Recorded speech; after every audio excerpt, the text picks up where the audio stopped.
is up, it'll be 2 points. All rise. Circuit Court Division CRE in and for Duval County in the state of Florida is now in session. The Honorable Judge Tatiana Salvador is presiding. There will be no talking while court is in session. Please take this time to ensure all cell phones and electronic recording devices have been turned off. You may be seated. All right, thank you. All right, good morning. We're on the record in the matter of the state of Florida versus Ron Hyde. It is case 2017 CF 2246. Mr. Hyde is present for counsel, as is counsel for the state. Anything we need to take out before we bring the jury out? Yes, Your Honor. Can the counsel turn sidebar? We don't need to. Okay.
And before we bring the jury out, Mr. Hyde, if you will resume your place on the witness stand, sir.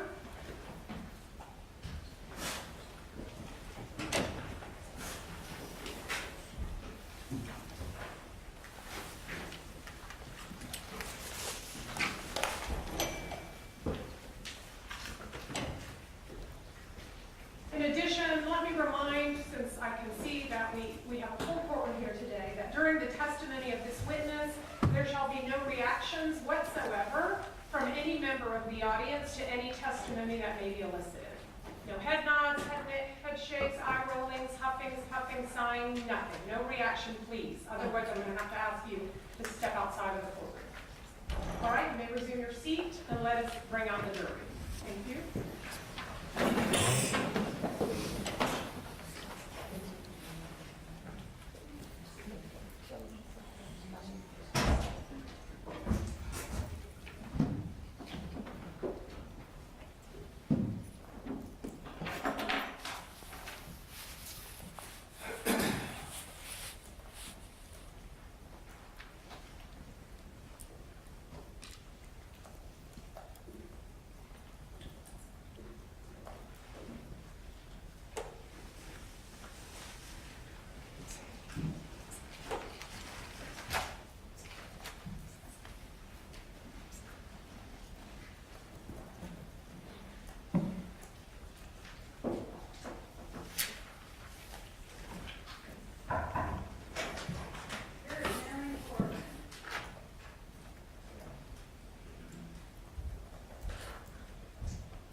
And welcome back, ladies and gentlemen. Everyone may take their seats. Please be sure the notepads you're collecting are yours. You are taking notes during trial. As you may recall, Mr. Hyde was on the stand yesterday, completed direct examination, and now I turn to the state for its cross-examination. Please the court. Yes.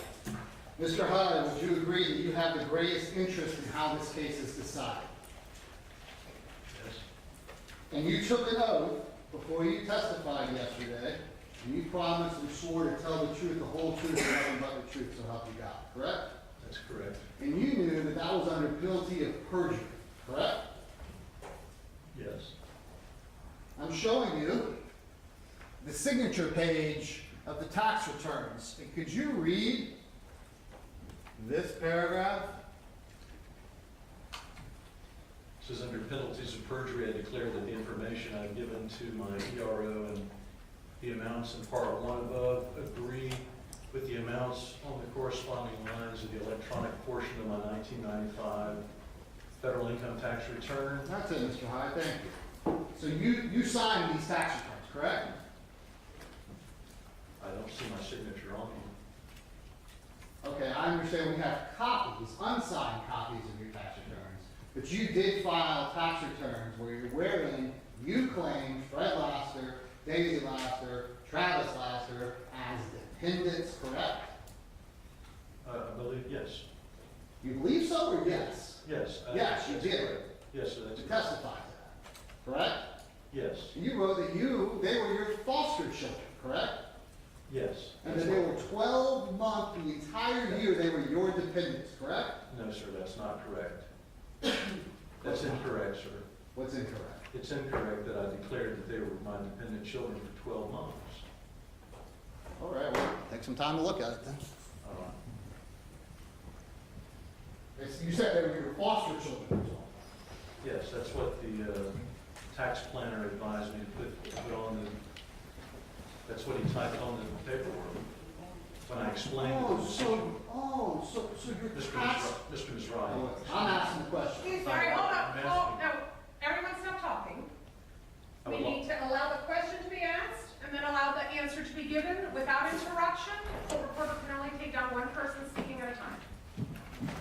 So go ahead, ask the question. Thank you. So your tax preparer told you to lie to the federal government, correct? No, sir, that's not correct. You did lie to the federal government, correct? No, sir, I did not. Isn't it true that they were not your foster children? It is true that they were not my foster children. However, that's what the tax preparer advised me to put on the form. That's what, there was no, how do you explain what the relationship was? If you gave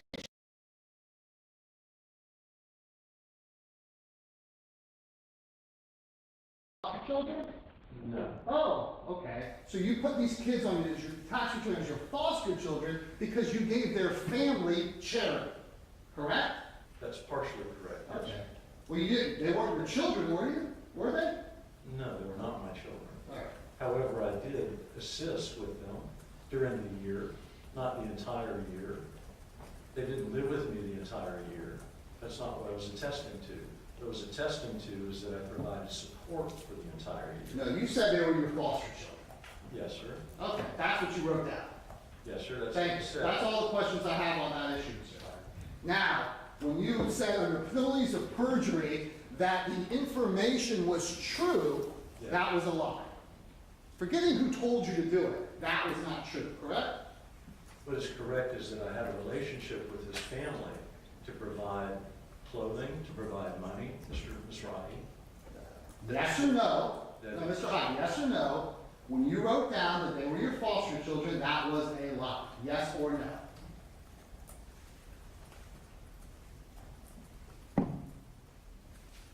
Yes or no? They know the answer. Go ahead and answer. The answer is technically no, they weren't. How do you explain the relationship of me helping these folks? It's not the same as charity sending it, no, hold on, Mr. Mizrahi. Hold on just a moment. No, you tell them whatever you Excuse want. me, Your Honor, I object. Okay, all right, once again, we have to do this in an orderly fashion. Question, answer, and you need to respond to the question, and you need to just ask a clear question with one person speaking at a time. We're gonna maintain decorum in this courtroom, and it's not gonna be anything less. Go Yes. ahead, Mr. Mizrahi. Thank you. So the answer to my question, without any qualifications, is when you wrote down that these children were your foster children, that was a lie. True or false? My answer is that technically they were not. Okay, that's all the question. You've answered my question. Thank you. So you did that, you lied, because it was in your interest to lie. Objection. Mr. Mizrahi cannot characterize his answer in a question.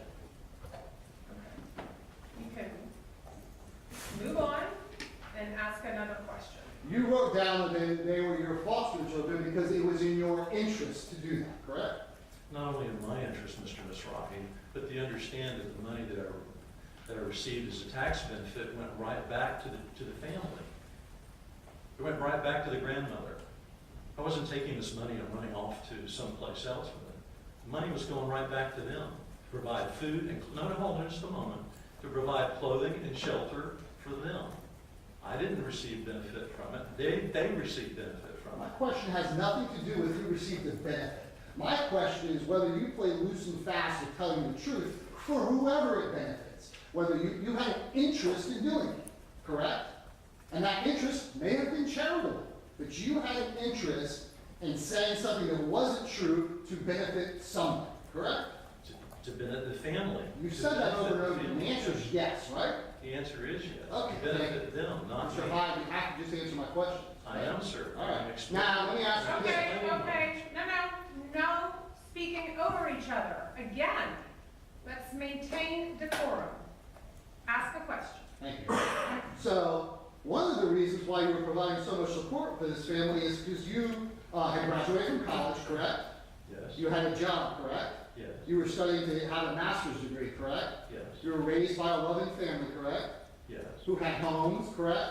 yes, Cars, correct? yes, You had a foundation of education and love, correct?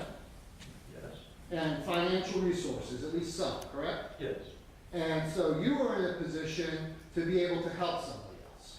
yes, And you did that.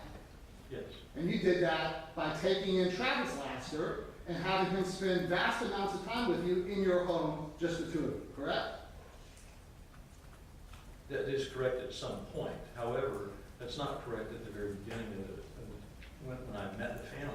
I'm talking about when Travis Laster was a teenager. I so am I, Mr. Misrahi. Okay. So when he was a teenager, not at age 12, maybe even 13, at age 15, 16, 17, when he's in high school, he is spending virtually every weekend of his life with you. True or false? Well, that could be true. Could be true. And he traveled with you to various destinations throughout the country. Correct? Well, let me understand the question. Is that I remember two trips Okay. 2 trips. Vegas was one. Where was the other one? to New Jersey to pick up a car. And that was the 2 of you, correct? Yes, it was. Okay. And you helped raise Travis Laster. That's true, correct? No, I wouldn't say that I helped to raise him. No. So, are you familiar in your counseling with families of divorce? Yes, of course.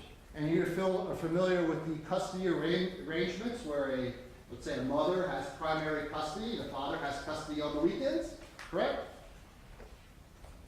Well, I understand the concept, yes. However, generally, there's much more communication between the parents. Travis didn't have that, right? They were dead. Yes, it Okay. is. At least that's what he had. His father's still alive. I'll move on. So, you had a very, very close, loving relationship with this family. Is that fair?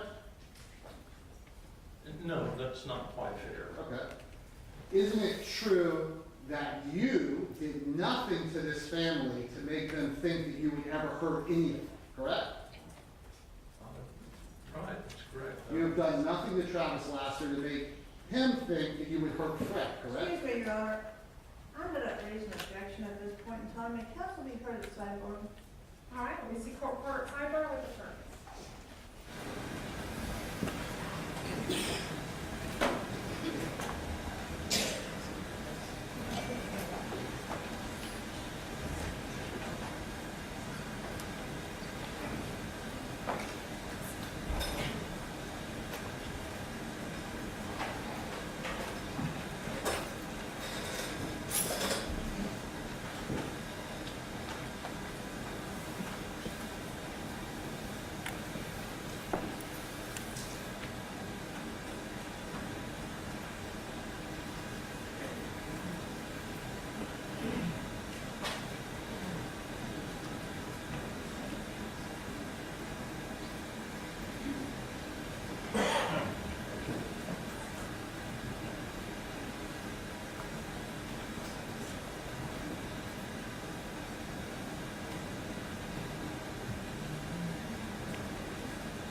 fast forwarding, to the situation where Fred Laster did not want to go home, correct? Remember that? We talked about it, correct? Yes, sir.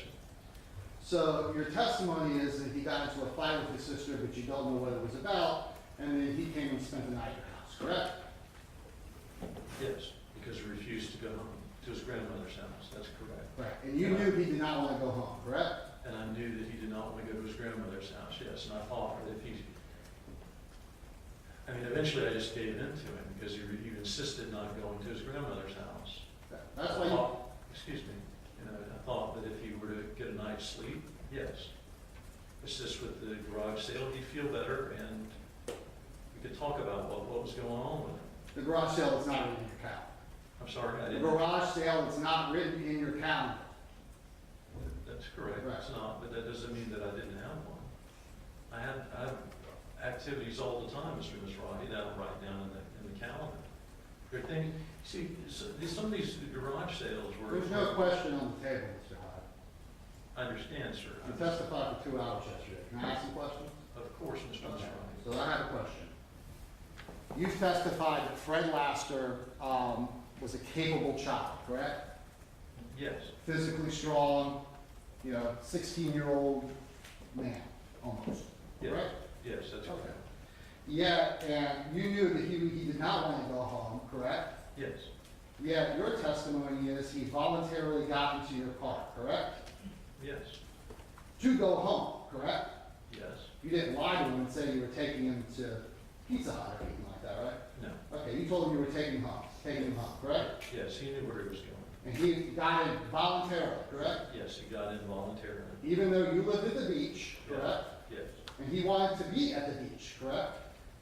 there, and he wanted to be in Heron, Illinois, that's where he wanted to be. You also testified he wanted to be back at the beach with his friends too, right? Yes, You can't be in Heron, Illinois magically, correct?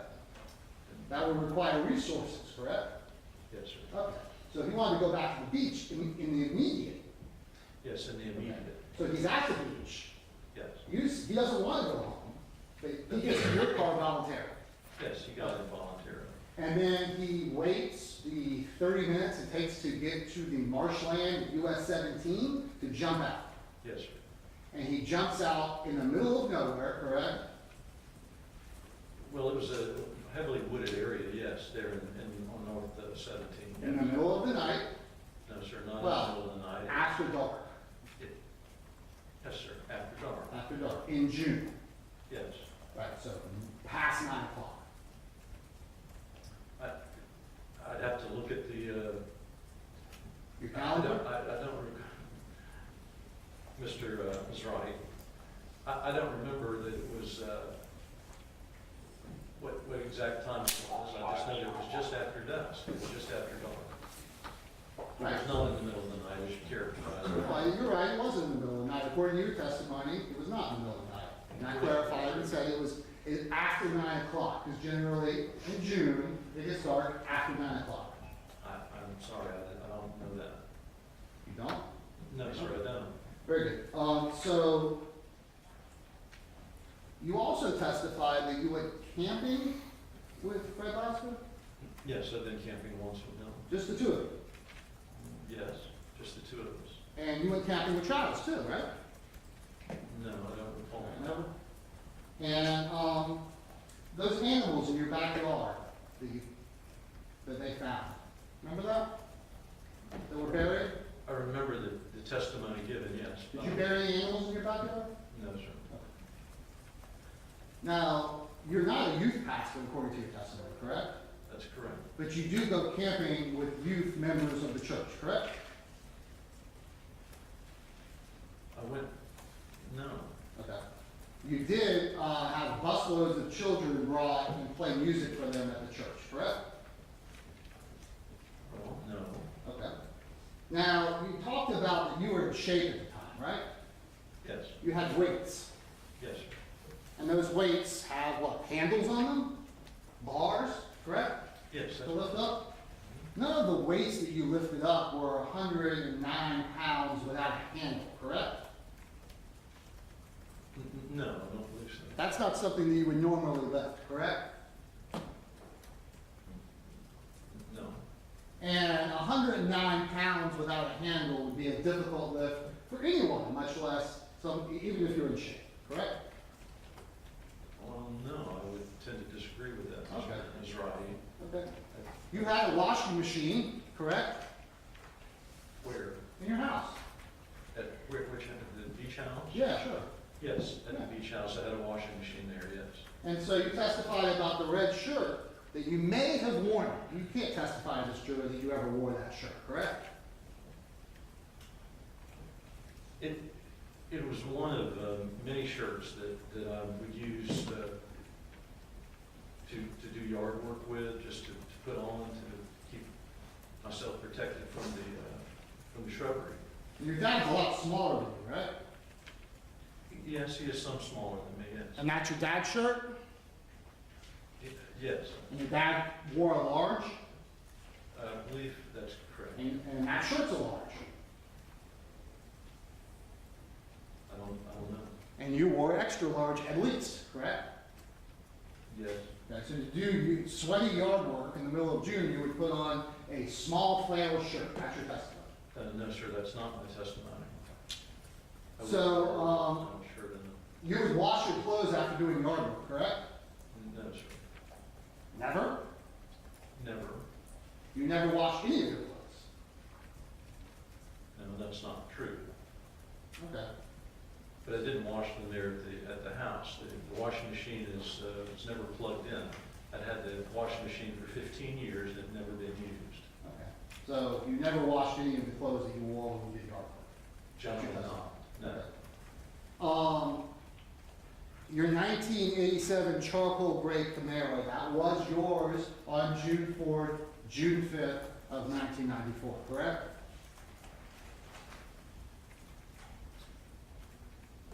Yes, my father left it to me the previous year. The silver Camaro. Yeah. Well, even the manufacturer called it charcoal gray, right? The manufacturer called it charcoal gray. And you called it charcoal gray in your interview, correct? It appears to be silver as you saw in the photograph. And in real life, I mean, you've been at the beach for 7 years. You know, the photograph that you saw was the photograph when it was first purchased, when my dad first got it. Mr. Hyde, isn't it true that you just started calling the car silver when you heard a witness come into this courtroom, which you had the opportunity to see, and called that it was a dark-colored, charcoal gray, black, or blue Camaro file? Correct? Isn't that when it suddenly became silver? No, sir. Okay. When you look at the photograph, you can see that it looks more silver than any other color. Mr. Hyde, when you were sitting in the interview room at Jack's Beach, you called Objection, it Your Honor. charcoal gray. Objection. Argumentative, asked and answered. No, overruled. Go ahead, ask the question, and Mr. Hyde answer the When question. you were in the interview room at Jacksonville Beach, you called it charcoal gray. Correct? That is correct, And- Mr. Crotty. excuse me, I don't have another question. Excuse me just a minute. No, I'd like excuse to- me, everyone needs to stop talking. Everybody stop talking. Again, I don't know how I can explain it any clearer. It's question, answer, question, answer. Mr. Mizrahi, let him finish the answer. Mr. Hyde, you have to let him finish the question, and you have to be responsive to the question asked. Yes, sir. Let's continue. Go ahead, Mr. Mizrahi. Thank you. And the manufacturer called it a charcoal gray Camaro, correct? Yes, sir, that's correct. Thank you. Now, you had medical training in anatomy before 1994, correct? No, not medical training. Okay, you, I took a basic course in anatomy and physiology when I was in college. and that anatomy book that we found in your house, you owned prior to June 4th to June 5th of 1994, correct? Yes, that's correct. And you were a college graduate at that time, correct? In 1994, Yes, sir. I had an associate's degree. Okay. Yes. Yes, that's correct. So this anatomy and physiology book, basic stuff. Metabolism, how you convert oxygen to CO2, the body systems. Are the knee bones connected to the thigh bone? Got that stuff in there? Yes, I'm sure it does. How the hand is connected to the wrist? Got that stuff in there? I'm sure that it does. Does it show the vertebral bodies of the neck, C3, C4, and C5? I'm sure it does. Does it show the hyoid bone? I'm sure that it probably Okay. does, as well as the circulatory system. Sure. As well as the eyes and the ears and the nose and the digestive system. And the jugular vein, and all All those the things? other systems. Yeah, okay, Just a basic textbook. okay. It also includes, as I said, metabolism. It also includes Your Honor, how I you object to this one. Okay, let's just get the questions asked, please. Thank you. Thank you. So we also saw the photograph of the Nick photo that shows how to make sure that your kids are being protected, correct? That was found in your house. Correct? keep, National Center for Exploited Missing Children. yes. You saw that picture displayed, correct? Yeah, you're referring to the keeping kids safe? Yes. You're aware of it, correct? Yes. So you knew what Nick was, Yes. okay?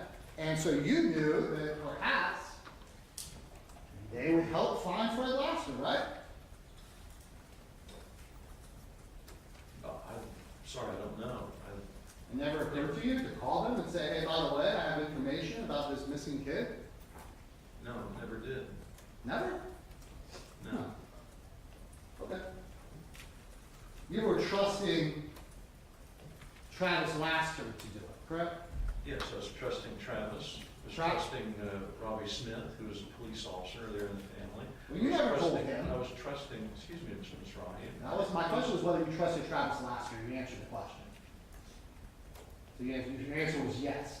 My next question is, you never told Officer Smith about this, correct? No. Okay. So you were Never trusting, contacted Mr. I Smith. have a question on the table, Mr. Hall. Excuse me, Your Honor, I'm sorry, but this has just become argumentative. Well, I agree from both sides. So we need to just get this down pat. We cannot explain it any further. Question, answer, answer. Limit your question to a subject, limit your answer to the question asked, and that is how we go forward. There is redirect if you wish to provide any other information, Mr. Hyde, but we need to get the examination moving in that format. That's how trials occur. Go ahead, Mr. Mizrahi. Thank you. So, you were trusting Travis Lasker to report this because your testimony is you told him on June 5th when he came over, correct? No, sir, that's not correct. When did you tell him? It was Memorial Day weekend, the Sunday of Memorial Day weekend. I think that was the 29th perhaps. That's the day that I told Travis when he came over to the house. And so you never told anyone from after 9 o'clock until Travis came over to your house sometime in the morning, correct? Well, no, I think that I called the Beach Police Department to make a report. That's what I I'm wrote. talking about the hours between 9 o'clock when you jumped out of the car, sometime after 9, and Yeah. Travis Lasker came over. You never told anybody, including any police departments. I'm telling you that I called the police, the Jacksonville Beach Police Department, Oh, okay. and they told me that I couldn't make the report because he was not a resident of Jacksonville Beach. So what time did you call him? Call 911? No, Oh. Why would you call 911? because it wasn't an emergency. It's not an emergency that a 16-year-old's running in the woods by himself? That's not an emergency? No. Okay. So you still were relying upon Travis, who was 20 years old and living on the Javito's couch, correct? Yes, that's correct. Working at Harper's, correct? Yes, That's who you were trusting to make sure that Fred was found. to make sure that the police report was turned in, yes. Now, you would agree that you had green decals on the bottom of your tub. You had green decals on the bottom of your tub in 1994, correct? No, sir, I don't recall the color. You don't recall the color of the shower that you showered in every day? No, sir, I didn't. The shower that I used was the one in the master bedroom. Okay, that's the pink one? Yes. You never went to the other bathroom? I may have occasionally, but that was not my primary bathroom. You would agree that the tile in that bathroom was yellow, correct? Yes, I And you would agree that you had daisy-style flower decals on the bottom of that bathtub, correct? At some point, there were, I think there were daisy, yes, I think, At some point, in 1994, there were daisy flowers, correct? I mean, I don't recall that being them there. They may have been, but I don't remember. And it's your testimony that you did not use that bathroom regularly or even at all, correct? I didn't use it regularly, no. It wasn't my primary, no. You have had the opportunity to sit here and watch all the witnesses testify and see all the evidence against you, correct? Yes, sir. And you would agree that if you were with Fred Lasker at between 9 and 10 p.m., and he's dropped off somewhere in the middle of the wood, excuse me, you were with him at 10 p.m., and he's found in Lake City in the morning, that next morning, so less than 12 hours later, he's found in Lake City, you would agree that that would make it difficult for you, correct? I'm sorry, I didn't understand the question. Fred was not with me at 10 p.m. on the night before that his body was found. It was the Memorial Day weekend. It was Right. the time that he was with me. That's the time that he jumped out of the car. And you figured that out without the benefit of your time. Mr. Mizrahi, that's the truth. I never heard that boy. I never heard him out. I never heard him. Okay. But it's true that June 4th, you had written down garage sale. That is correct, yes. Okay.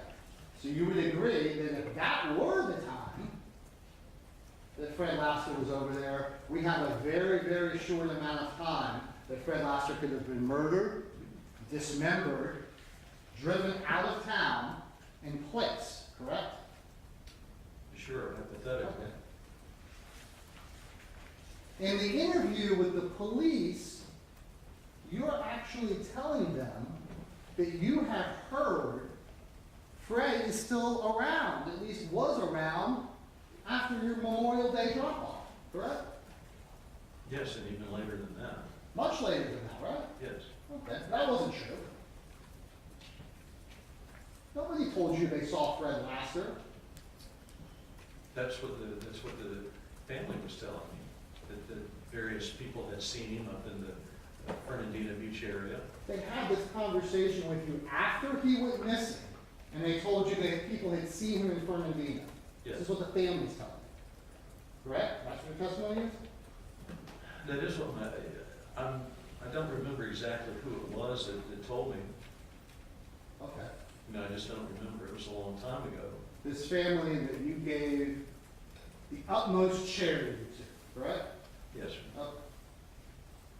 Now, you testified on your direct examination that you don't know why you wrote down that you needed to ask forgiveness from Fred, correct? That's correct. And you underlined his name in your hand, your pen, correct? Yes. That was your decision. Is that true or false? Well, that's true. And you did that in 2014. Yes. And you didn't underline any of the other people that you were asking for forgiveness, correct?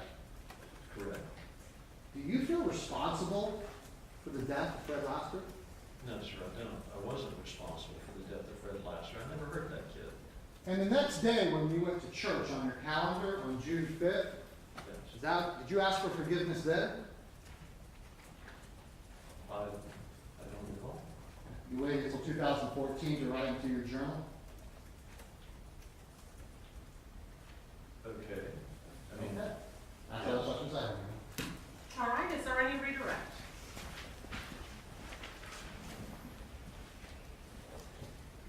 Mr. Hyde, what was going on with you in 2014? well, I don't recall specifically, but just reading that journal, it looked like I was having a really tough time. Whether it was a tough week, I really don't recall. But in reading the journal, it seemed like I was really depressed about something, but I don't recall what it was. Okay. Did you kill Fred Lasker? No, I did not kill Fred Lasker. Thank you. Honor, no further questions. All right. All right, ladies and gentlemen, I'm going to ask you to step back into the jury room for a moment. If you will, please leave your notepads on your seats. And remember, you're not to talk about this case for yourself, but really out your shoulder.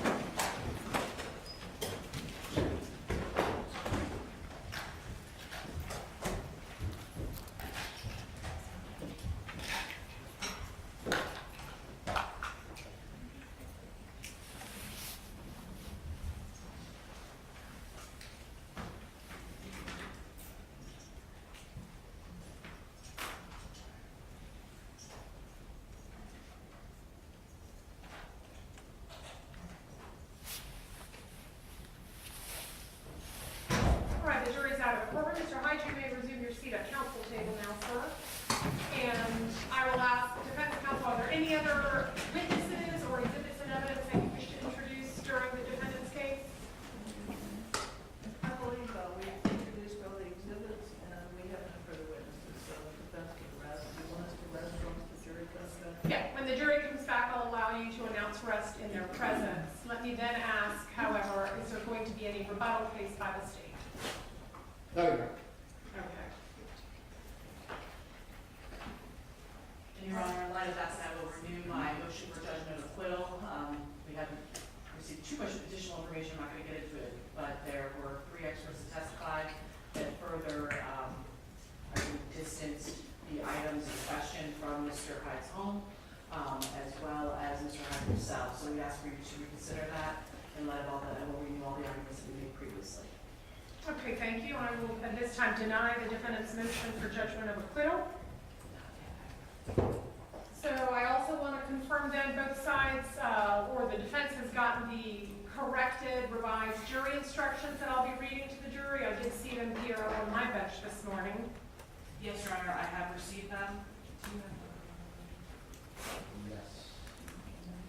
And have you reviewed them to make sure that they are correct and accurate? I don't believe now, given the additional testimony by Mr. Hyde, that we need to change them or revise them any further. Is that correct? I don't see the changes. All right. No, Your Honor, there's no changes. And are these instructions acceptable to both sides as revised? Yes, Your Honor. Yes, Your Honor. All right. All right, then when I bring the jury back, are both sides ready to go into closing arguments? As soon as I move the podium, yes. All right, we'll bring the jury out momentarily. I'll let the defense rest in their presence, and then I will instruct them that we are beginning closing arguments.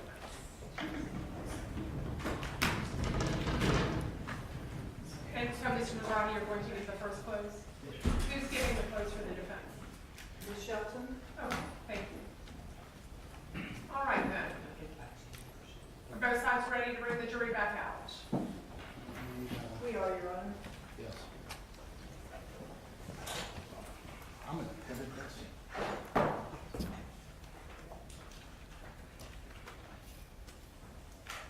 Okay, let's bring it in then.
evidence for your instruction on the law. However, do listen closely to their arguments, as they are intended to aid you in understanding the case. Now, each side will have equal time, but the state is entitled to divide this time between an opening argument and a rebuttal argument after the defense has given its closing argument. So this time, I'll call upon the state for its first close. Okay, please record. Yes. Counsel.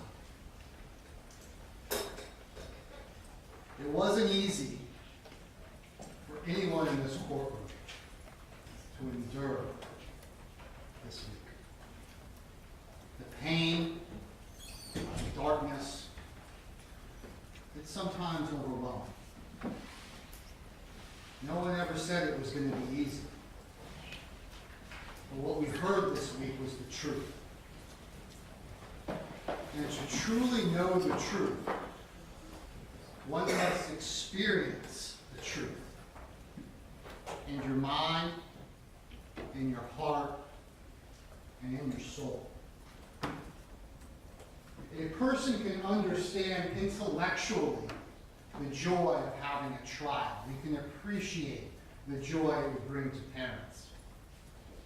But until a parent has experienced that joy firsthand, it's difficult to fully understand that joy. The law says you must have an abiding conviction of guilt. This is one which is stable and one that does not waver and vacillate. An abiding conviction of guilt is one you know intellectually and one you can feel in your heart, in your soul. The window to our soul is through our emotions. The emotions in this trial were sometimes overwhelming to describe. The shock and horror of man's inhumanity, not to man, but to child. The shock and disturbing concept that a human being can take a bread knife and saw through somebody's neck, wrists, femurs, the largest bone in the human body. It is hard to fathom, and it makes us angry. It makes us disgusted. And it makes it hard to know that we are part of the human race. It is very, very dark. The emotions of this trial are betrayal at the hands of a man who was trusted, at the hands of a man who stood before God as a pastor and said, I will care, I will give charity, and betrayed those that were in need, and killing a vulnerable, lost child. But for all of the emotions in this case, I submit overwhelming sadness is the real emotion in this case. For there are countless families in our country and in our world who could be classified like the Laster family. The Laster family who are sitting in this courtroom and having to watch the man that helped destroy their family be brought to justice. The Laster family who may be classified by some as vagabonds, but they're not. No, they're not vagabonds. They're just dignified human beings that were in need, and their only fatal flaw was they trusted the wrong man. They trusted their pastor, whose testimony was so superficial that when he's being accused of dismembering a child with whom he wrote down his birthday in his date book, his only real emotion, if it's even an emotion, was to crack a joke, saying, if he only knew that we were coming over, he would have cleaned up a Yes. The emotion of this case is overwhelming sadness. Overwhelming darkness. But there are some that are unwilling to dwell on that sadness. There are some, like the heroes of that Lasker family, Dawn, Daisy, Tracy, Travis, Richard, sisters that wanted to find their brother. And their love had him declared missing. Now mind you, these kids were just trying to make it in their life. But there's no parents there. Their grandmother's 80 with some dementia going on. She can't do this. And these kids are just trying to figure out, and they're young parents. And they got him declared missing, and they found him. They didn't wallow in the sadness. No. Heroes like Cal Finner and Detective Hodges, who on a June Sunday climbed into dumpsters with sweat pouring off their bodies to find justice for those who cannot seek it themselves. Heroes like Jimmy Watson and Abby Boccaccio, who didn't stop working on a case that they were in high school for to find justice. They never stopped working. The countless FBI, FDLE lab technicians who passed the case from 94 to 2000 to 2020, over and over again working to seek justice for those who cannot find it themselves. The emotion of this case is the state of Florida. We have it. But let's make no mistake about it. We cannot decide cases on emotion. We are not asking you to convict this man because we feel bad for what happened to Fred Laster. No. There has to be an operation of emotion. There also has to be an operation of mind, of intellect, of careful and calm reflection to make sure our emotions aren't wrong, to make sure that we have an abiding conviction of guilt, and is one which is stable. So as hard as it may be, the state of Florida, for the next part of its closing argument, is going to ask you to set aside the overwhelming sadness of this man's betrayal. And let's examine this case logically, with rational, reasonable thought, and see whether or not the state has met its burden beyond the exclusion of every reasonable doubt. It's an important case for this defendant. He stands accused of first-degree murder. It's an important case for that Lasker family who's sitting there with one seat open in that front row because they lost their brother. It's important for the people of the state of Florida to show that cases are never cold and that justice can always be served. But it's a relatively simple question that you have to answer. Your decision, although important, is not terribly difficult. There are two questions that you must answer. One, was the crime alleged committed? And two, was the defendant the person who committed the crime? That's it. Was there a first-degree murder? And do we got the right guy? So these are the elements of first-degree murder.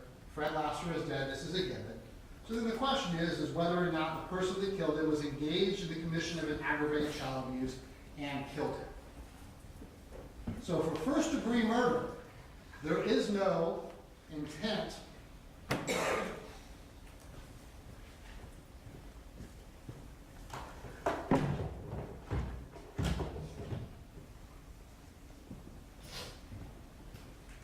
no intent to kill.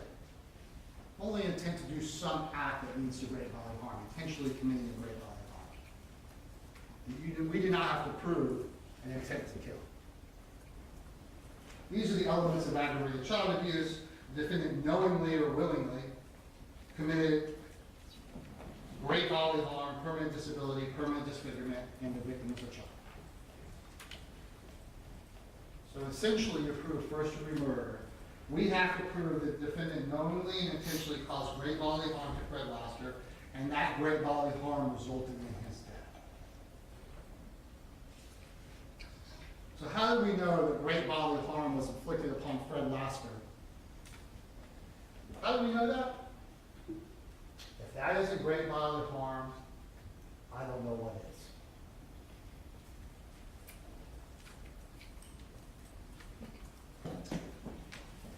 Now, I expect that there'll be arguments that deal with the concept that we do not know what killed him. Therefore, we cannot claim that this is great bodily harm. I submit to you that that is false. No natural disease, according to the medical experts, killed Fred Laster. He didn't have cancer. He didn't have high blood pressure. He didn't have a heart attack. All his major organs were intact. Toxicology was negative, except he had some power.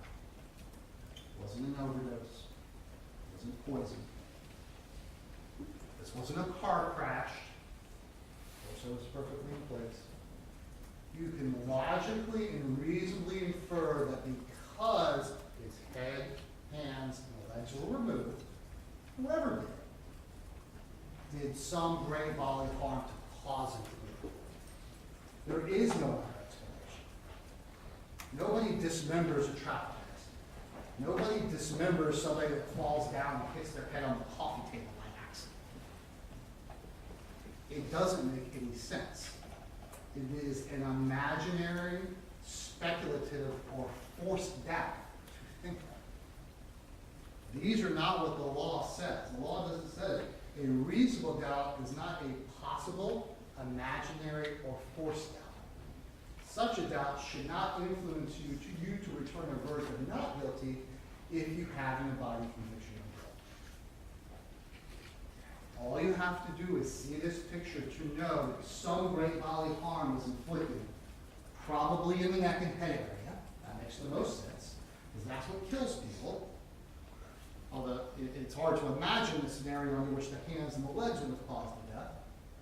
And remember this, there is evidence to support a peri-mortem, meaning at the time of death, stabbing to the neck of Fred Laster. And it's true she could not rule out post-mortem injury.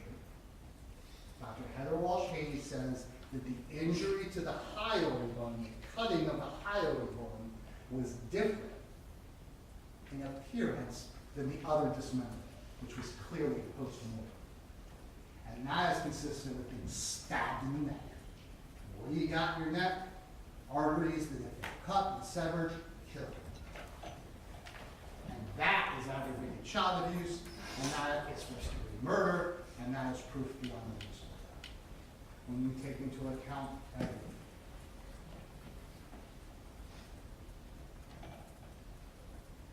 It makes me think, because I expect you may hear things about that we're asking you to fill in the gaps and make a leap.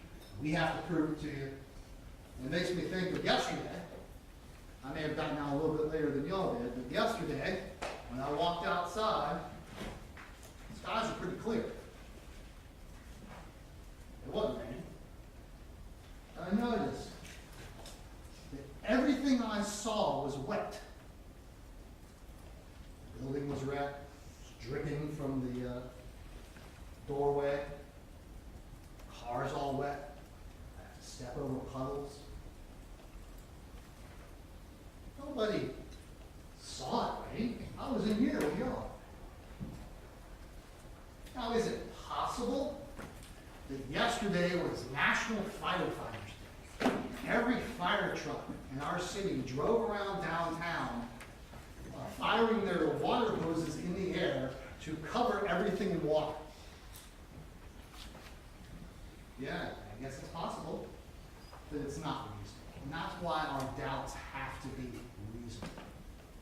You don't have to see something to know something. And that's exactly what Dr. Pytek said. I don't have to see the cause of injury to know this was a homicide. You throw a rock in the air, it's going to land at some point. These doubts are not reasonable,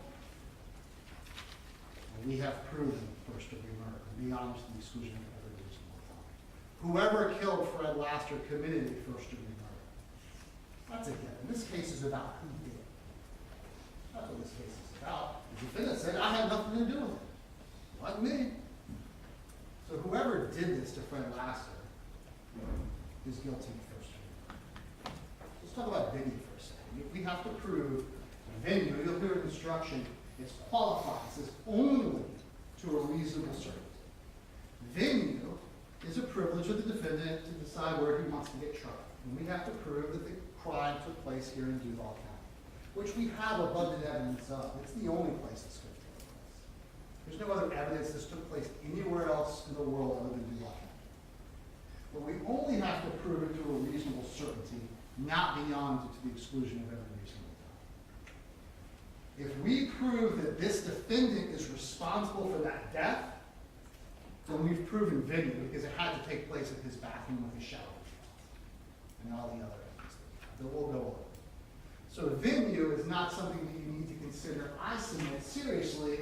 You need to consider not whether we've proven his guilt beyond a reasonable doubt. Because if we have, then we've established venue only to a reasonable certainty, which is a lower standard than beyond a reasonable doubt. So don't get hung up on that. So the real question is, do we have the right guy? That's the question here. Let's spend most of my time dealing with that. Do we have the right guy?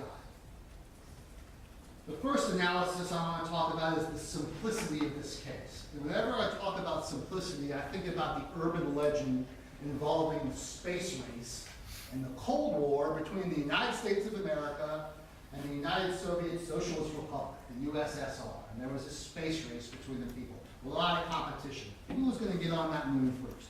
And one of the obstacles that both sides faced was how to write in space. Ballpoint pens don't work because there is no gravity. So NASA spent millions and millions of dollars to develop what is now known as the Fisher Space Pen. The Fisher Space Pen. It was a Seinfeld episode about it. It writes upside down. You can hold it up in the air and it still works. The Fisher Space Pen cost taxpayers millions and millions of dollars, but it solved the problem. Astronauts could write in space. The Russians just used a pencil. They didn't have that problem. Simplicity sometimes is the easiest thing to overlook. So let's look at this case simply, with truths that I submit both sides would agree on. And I submit the truths that both sides agree on, the common sense simplicity proves our case beyond the exclusion of every reasonable doubt. Common sense truths. Number one, the victim was Fred Laster. That is a given. We had billions and billions and billions of chances of it being somebody else. All the family members match. He's still missing. It is Fred Laster. That is not a decision for y'all to make in this case. That is a common sense truth we can both agree on. Number two, the victim was murdered close in time to being found. That is a given based on the condition of the body. Nobody is able to time these things precisely, despite what TV shows may tell you, but they said that the body was in the very early stages of decomposition, and there was very limited insect activity, which can take place in a few hours, even minutes after the killing. It was very clear from just looking at that picture that that body had not been dead very long. It had to have happened close in time. This was not someone that was put in a freezer. This is not someone that was out behind that dumpster for any significant period of time. The dismemberment would have required time and privacy. That is the only way you can dismember a body, the way this body was dismembered, is if you had privacy to do it. Couldn't have happened. You can't go on the road. You can't be at the dumpster sawing somebody for hours. Remember Dr. Heather Walsh-Keeney's testimony about how difficult it is for her to do that and how much effort it takes. It took place, at least in part, in a bathtub with flower stickers. That is a truth about this case. The egg crate throw mattress pad contained the knives that had the victim's blood in it, the gloves that had the victim's blood in it, and the defendant's DNA in the hair. And those flower stickers are contained in the bag with all the materials of the murder. The dismemberment had to have taken, at least in part, in a bathtub with flower stickers in it, because those things were contained in the discarded materials. And, oh, by the way, the body was clean and washed. Remember the rain argument, that somehow it would be rain to clean it? They brought that out because they don't want this to be in it. They want the rain to be clean. Remember what Cal Finner said? He was up there and he said, well, bottom would be dirty. You have the video, I don't know if you showed that part of it. There was no evidence that rain cleaned this body. And it's inconsistent because the foam mattress was wet. The shirt was wet. Remember they had to hang it up to dry? You have that picture. All the stuff was sopping wet, consistent with these things happening in a bathtub.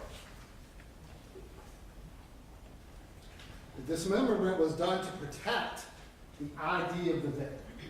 This is the only reason to go through that much effort. You heard about all the serial killers, and I think that Jimmy Watson, maybe it was Hodges, Mike Hodges said, we didn't ever have anything like this. Nothing was quite the same. Because the dismemberment was, you can tell, was specifically done to conceal anyone's identification of the victim. You know that because, okay, you may argue that the head and the legs were dismembered to make the body easy to transport. Makes some sense. But the hands would have very limited effect on that. Why cut off both hands? Think about it. There's a reason why this body was in that condition.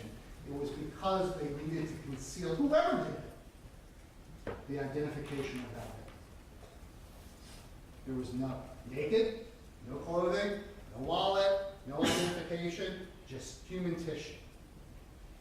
Impossible to figure it out in 1994. You can protect the ID, you have to protect the ID of the victim because the victim's connected to you. If this is some random serial killer, what does he care if the person's identified? In fact, you want a random person to be identified because they're not going to look at the serial killer. If Fred Laster is found behind that dumpster, guess who they're going to talk to? Him? His family? Serial killers don't do that. They want to be as far away from the victim as possible. And if there's no connection, great.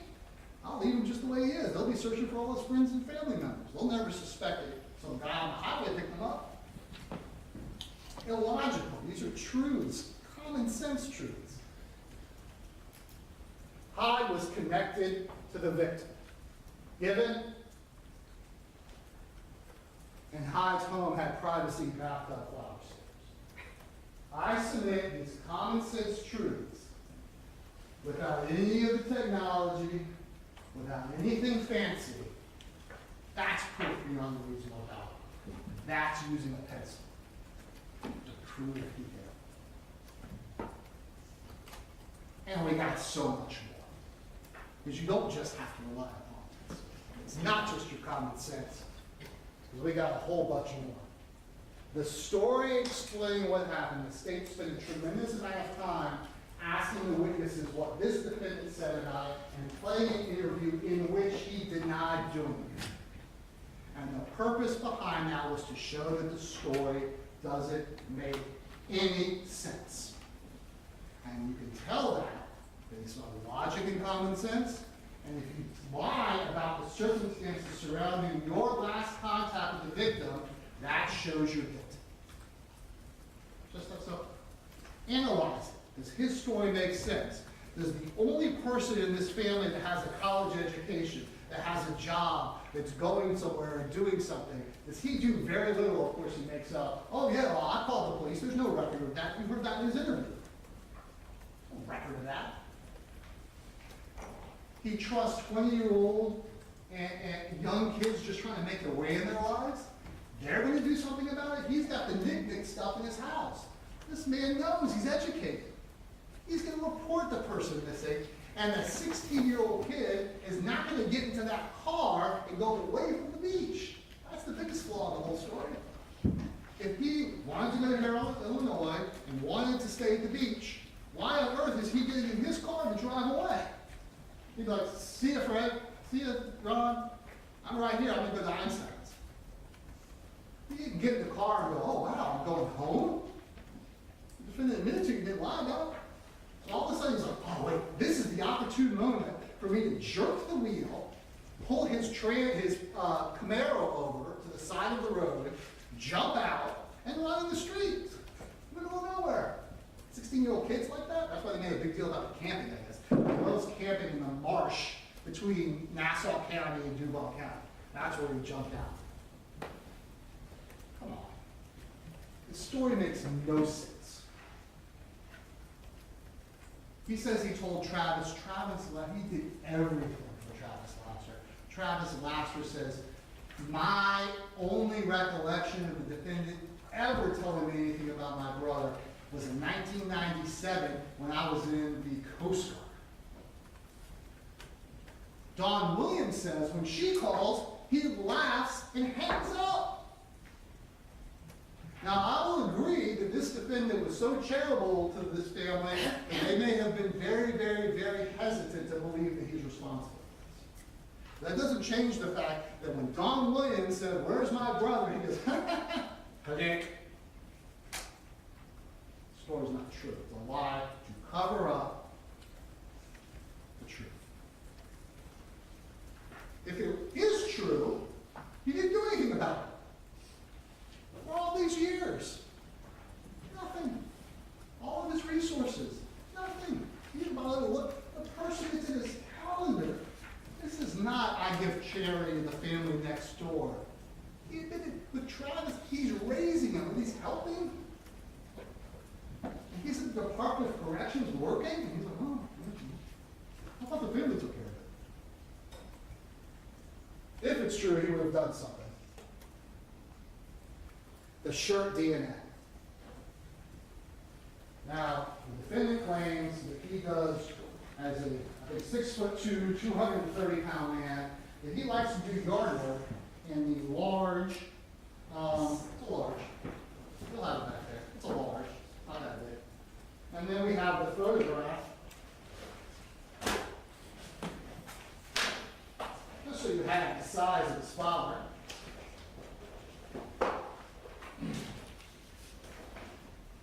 Right there, much bigger. He admitted that. Father was a completely different size. So he claims to do yard work in flannel shirts in Florida that are too small for him. That's the story that he never watches, ever, ever, ever. That nonsense story I submit to you is because he has to cover up the DNA on the shirt. It's just that simple. Now I submit to you that dismembering a human being is difficult. And if Travis were wearing, if Fred were wearing that shirt and this defendant killed him and dismembered him, he may deposit some of his DNA under the arms, in a number of different ways of carrying the body. That body may have been wrapped in that shirt because it has blood all over it. He may have worn that shirt. If it's a yard shirt, let's just assume that part's true. If it's a yard shirt, maybe he wore that to dismember the body, and that's why the victim's blood on it, and that's why his DNA's on it, and they threw it away in the garbage. The shirt is obviously what broke this case. The DNA, it's not just in one place, it's everywhere. There is one part that doesn't have the defendant's DNA, it doesn't have the victim's DNA, and that statistic, just so you know, means that 10% of the people in this room would have that DNA. It's not probative, it's on the collar, and I'm sure you're going to hear this, The detectives that did pull that stuff out of the dumpster were using one pair of gloves and were sweating the whole time. That's not probative, it doesn't prove anything.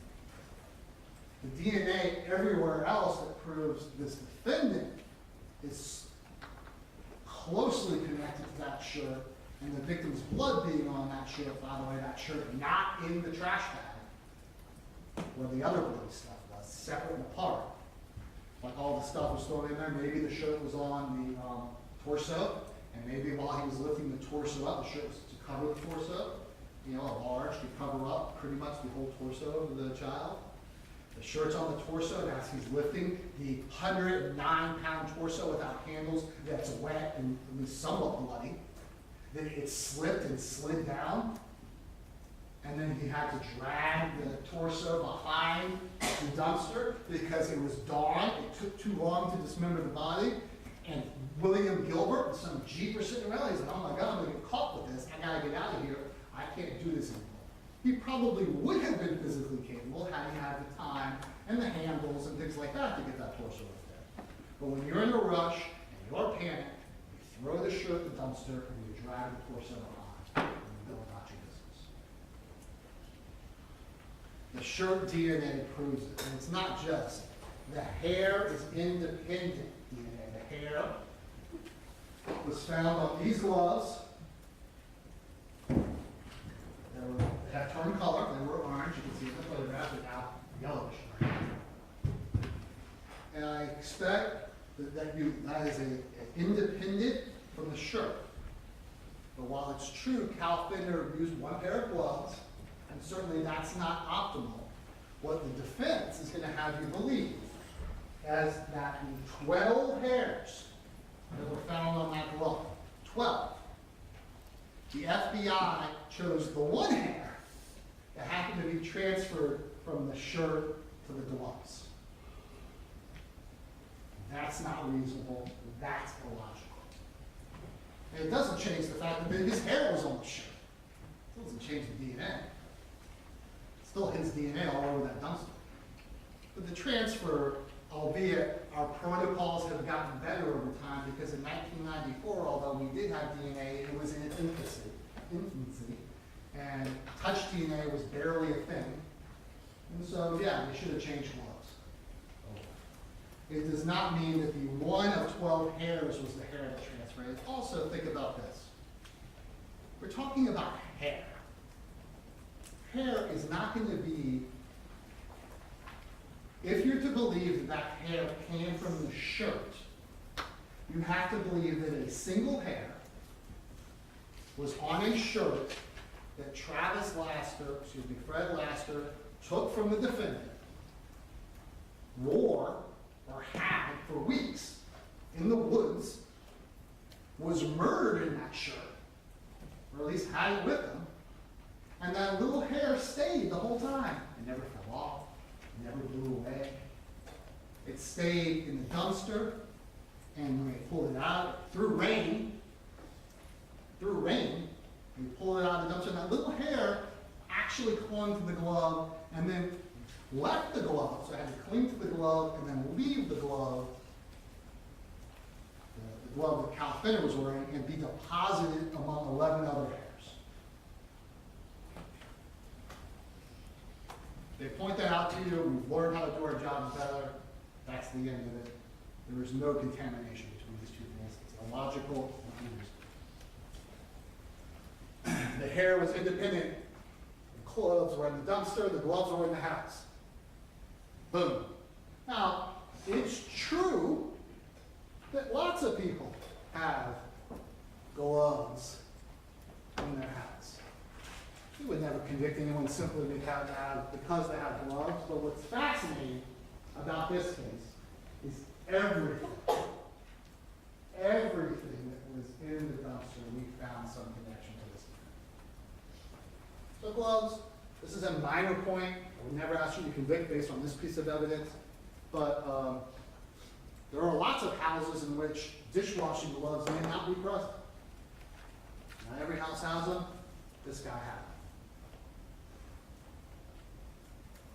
the egg crate in the dumpster, and the egg crate in the house. And it's not just that they're egg crates, it's they're cut. You don't have to, I introduced this picture so you don't have to pull that egg crate out of the box anymore. It's cut. We found cut pieces 23 years later. Does it mean it's from the same egg crate? No. But not only does he have egg crates in his house, he's got cut ones. Whatever probative value you want to give it, give it. This is far more probative because he has not only 2 TriStar knives in his house and 2 TriStar knives in the dump, which we have so beautifully displayed here. You'll be able to look at this in the visual. They're different. And they're not just, when you get knife sets, you usually get a bunch of steak knives.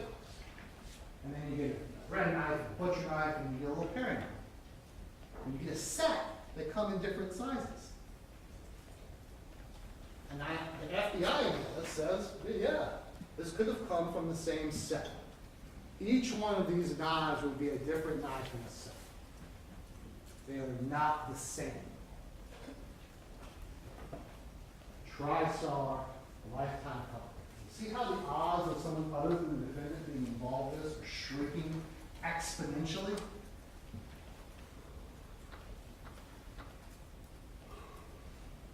The bath non-slip in the dumpster, the bath non-slip in the house. We have a wonderful display that you will be able to see on your own, which shows what was taken from the dumpster compared to the photography of the back home.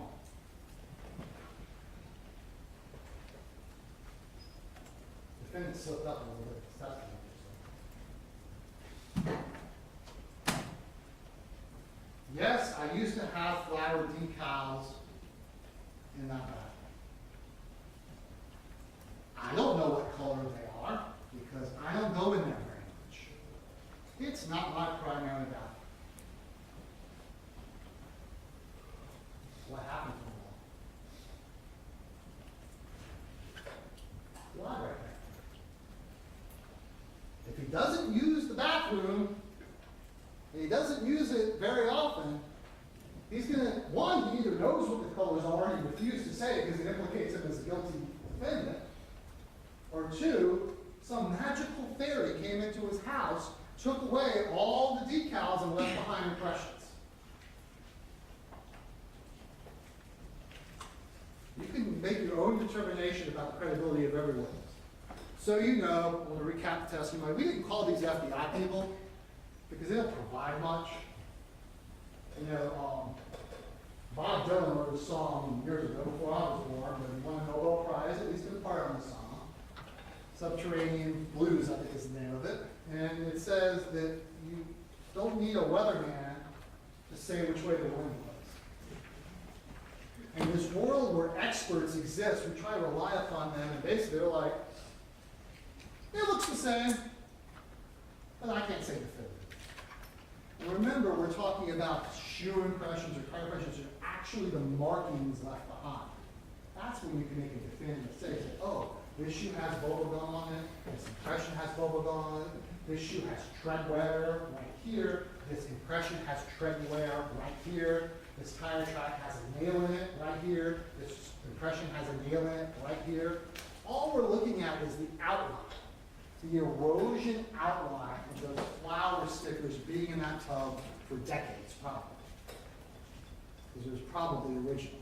And you can see it. So just to go over, 7 is the one that was not matched in anything.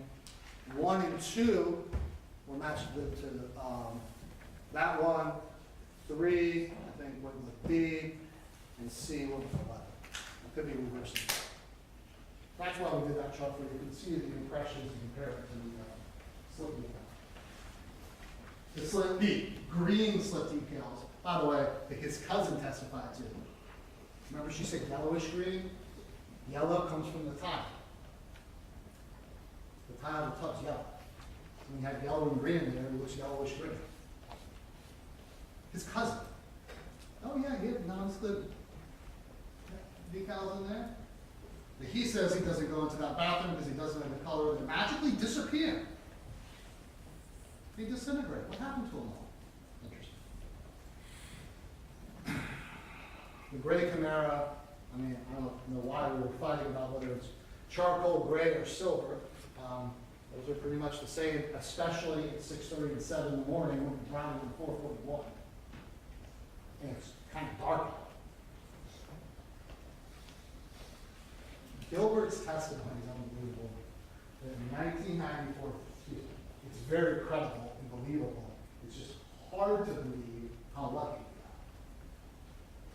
we got. With a guy driving down 441 in Lake City, minding his own business after coming home from work. He's coming home at 6:30 to 7. He's going home. Tired. That he sees something, goes to sleep. His wife says, yeah, they found a body behind a dumpster in our city. And this guy goes, well, that's weird. I do remember seeing some Camaro backed up there. Ding. See something, sis. And he thought it did nothing. He thought it did nothing in his business. And then he gets a call from Jimmy Watson, 2017. You know, speculate the joy that Jimmy Watson had when he found out Mr. Gilbert was still around. Mr. Gilbert, yeah, I remember that Camaro being backed up there, Firebird, something like that.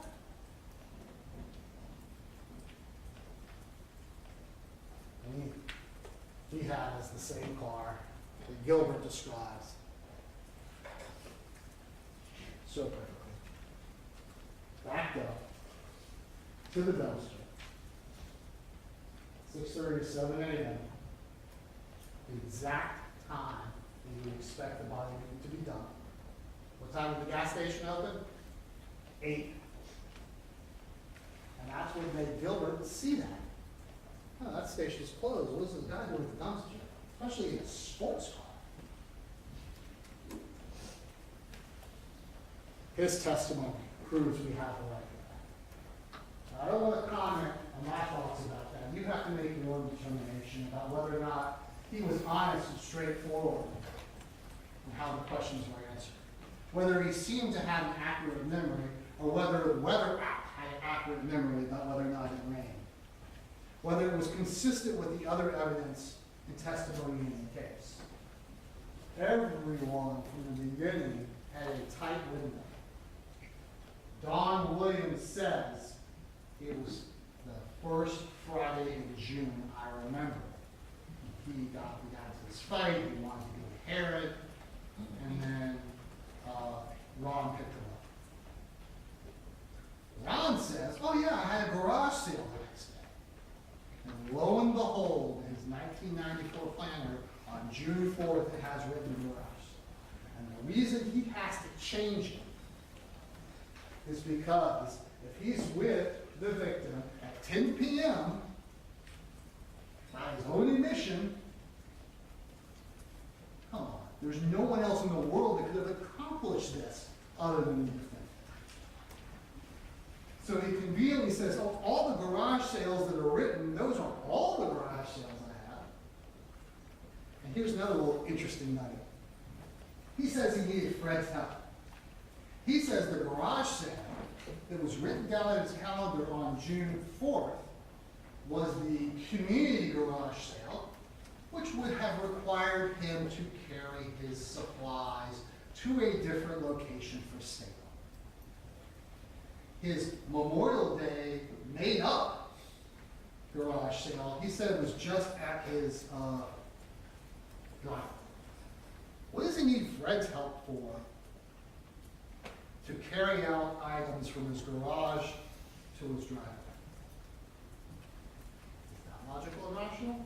And why on earth, according to the defendant's story, is he calling Herron, Illinois at 5 in the morning to say, hey, Fred, are you coming? He said, no. Are you coming? We're about to start. And that phone call was made by Fred. Herron, Illinois. He didn't have the right number. The number that they introduced is like, that's not right.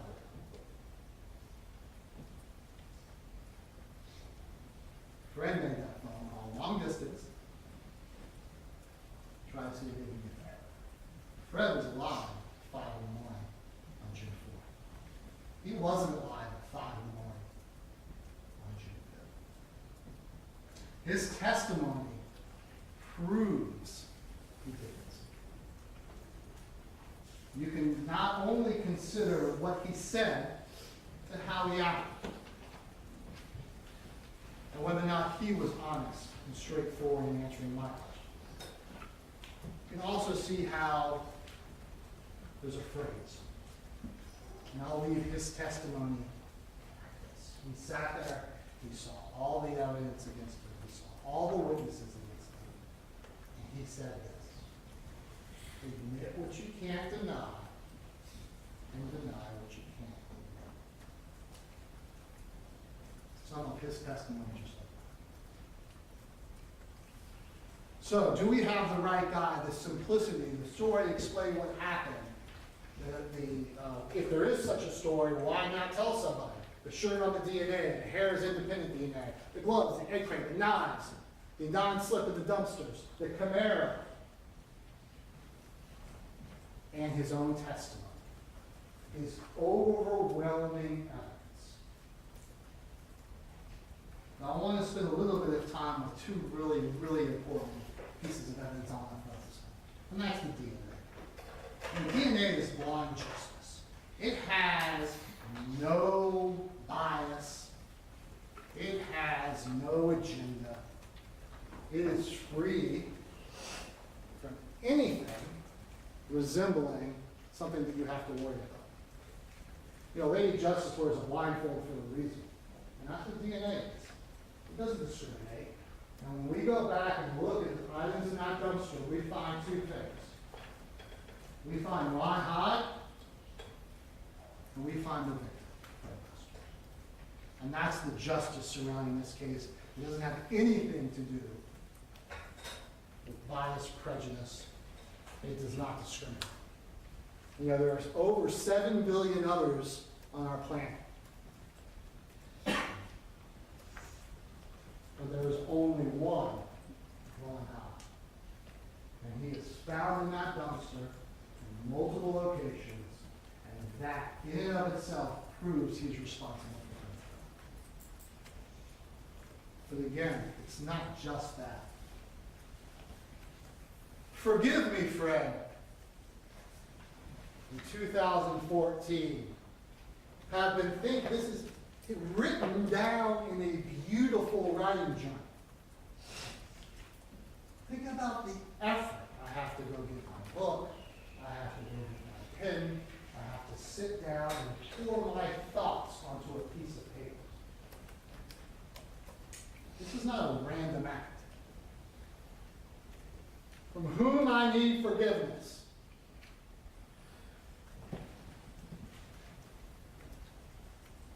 Fred. Underline. You have that page for me. Only one of the people he's asking for forgiveness is underlined. He says on the witness stand, admit what you can't deny, deny what you can't admit. He has to admit that's him. But he says they're dumbfounded. I didn't do anything to Fred. This is 2014. Fred's been missing for 2 decades. What? The only explanation for this is he killed him. And that's what he's so depressed about, and letting his house turn into the house that it turned into. Because he's a killer. Forgive me, Fred. Forgive me. And I was thinking about when these things are written down, how important they are. And I always think about the Declaration of Independence. And John Hancock on the bottom. It's actually now a word. Put your John Hancock on that piece of paper. There's something to the written word. We kind of lost that a little bit with everything being computers. Kids can't even like cursive anymore. We've lost something because there's something personal to writing. So the Declaration of Independence could just be a bunch of rich guys sitting around in the pub complaining about their taxes and saying, you know, we should do something. I'm tired of this king and paying all these taxes. This is garbage. And they could go home and go about their affairs because they're fine. Or they could write something down. They could make a Declaration of Independence. They could put their John Hancock on it and say it means something. It means something. So when I look at the torso, it makes me think about what we have proven to you in this case. It is this defendant's John Hancock. He is the artist of that picture,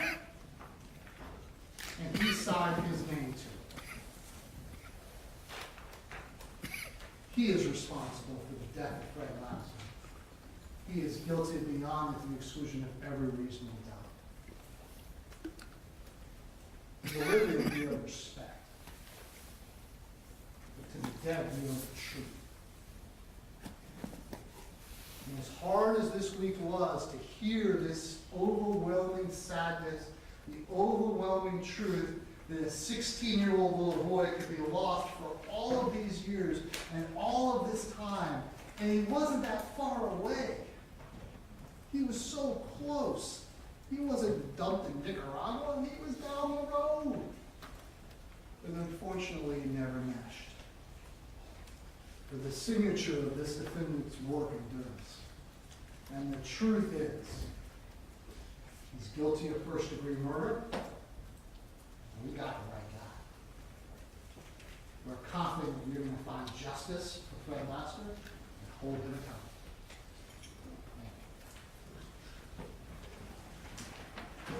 All right, thank you, Mr. Madrahi. All right, ladies and gentlemen, it's past 10 o'clock. I'm going to give you a morning recess. So please put your notepads on your seats. Step into the jury room. You can use the facilities, get a snack, get a drink. I'll call you in here momentarily. Please remember, however, not to talk about this case among yourselves, and it is not. Thank you very much.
horrifying.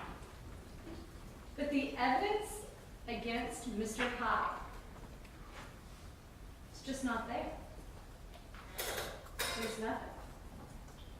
The evidence is that Ron Hyde did nothing wrong. Nothing.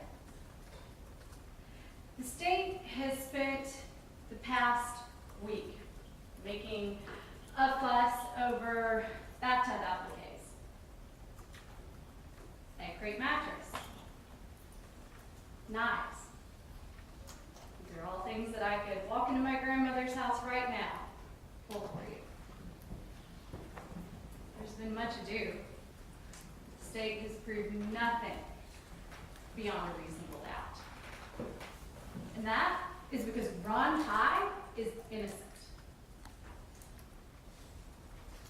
Ladies and gentlemen, the state's case is wholly circumstantial. There is no direct evidence that Ron Hyde killed Fred Laster. Mr. Hyde didn't write a confession. Fred Laster's dismembered limbs were not found buried out back of Ron Hyde's house. No bone fragments found in that pea trap that you heard that the FBI took out of his bathtub. No one saw Mr. Hyde dumping those items into the dumpster.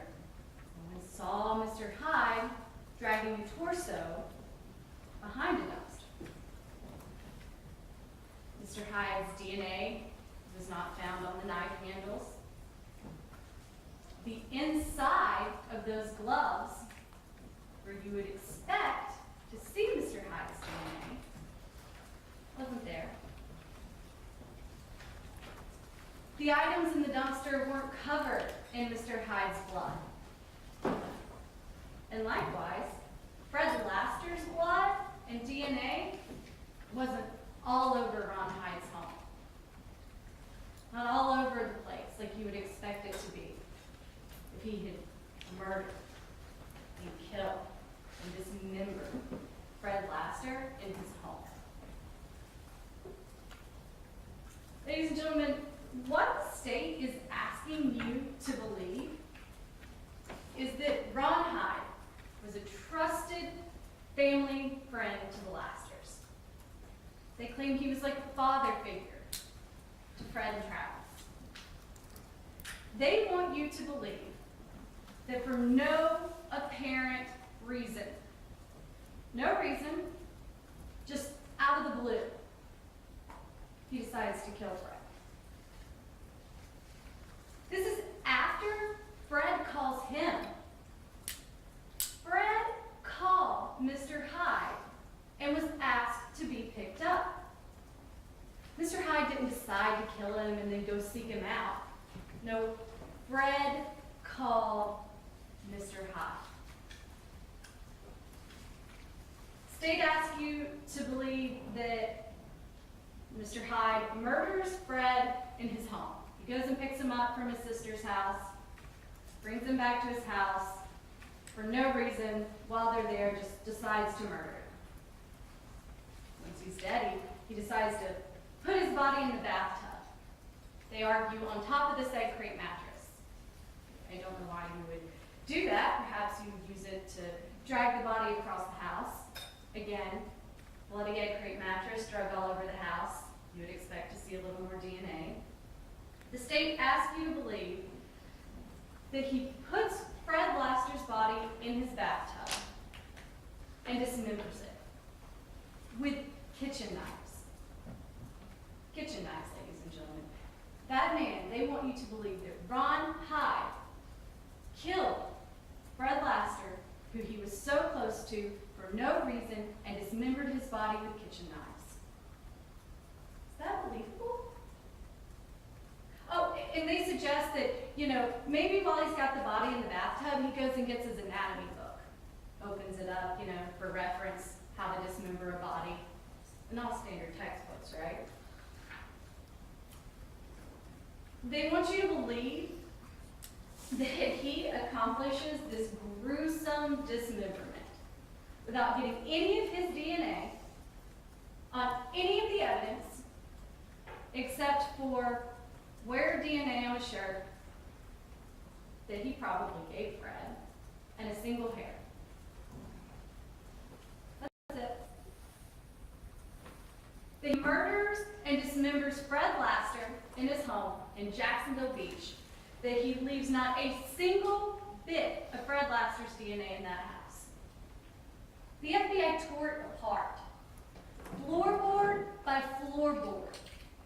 They took the walls, they took the bathtub, they took the floorboards, they took the carpet pads.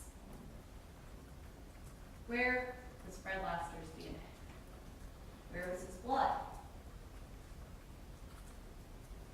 They also want you to believe that after killing Fred Laster and dismembering his body, that for no reason, he decides to take that torso, Fred Laster's torso, and put it in his favorite car.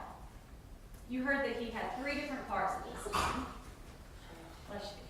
You heard Travis tell you that that Camaro was his favorite car.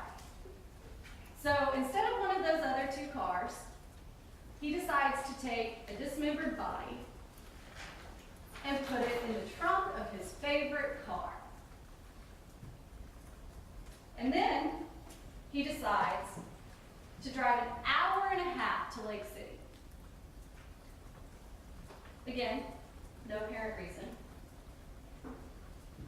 He lives out at the beach. There's an ocean behind his house.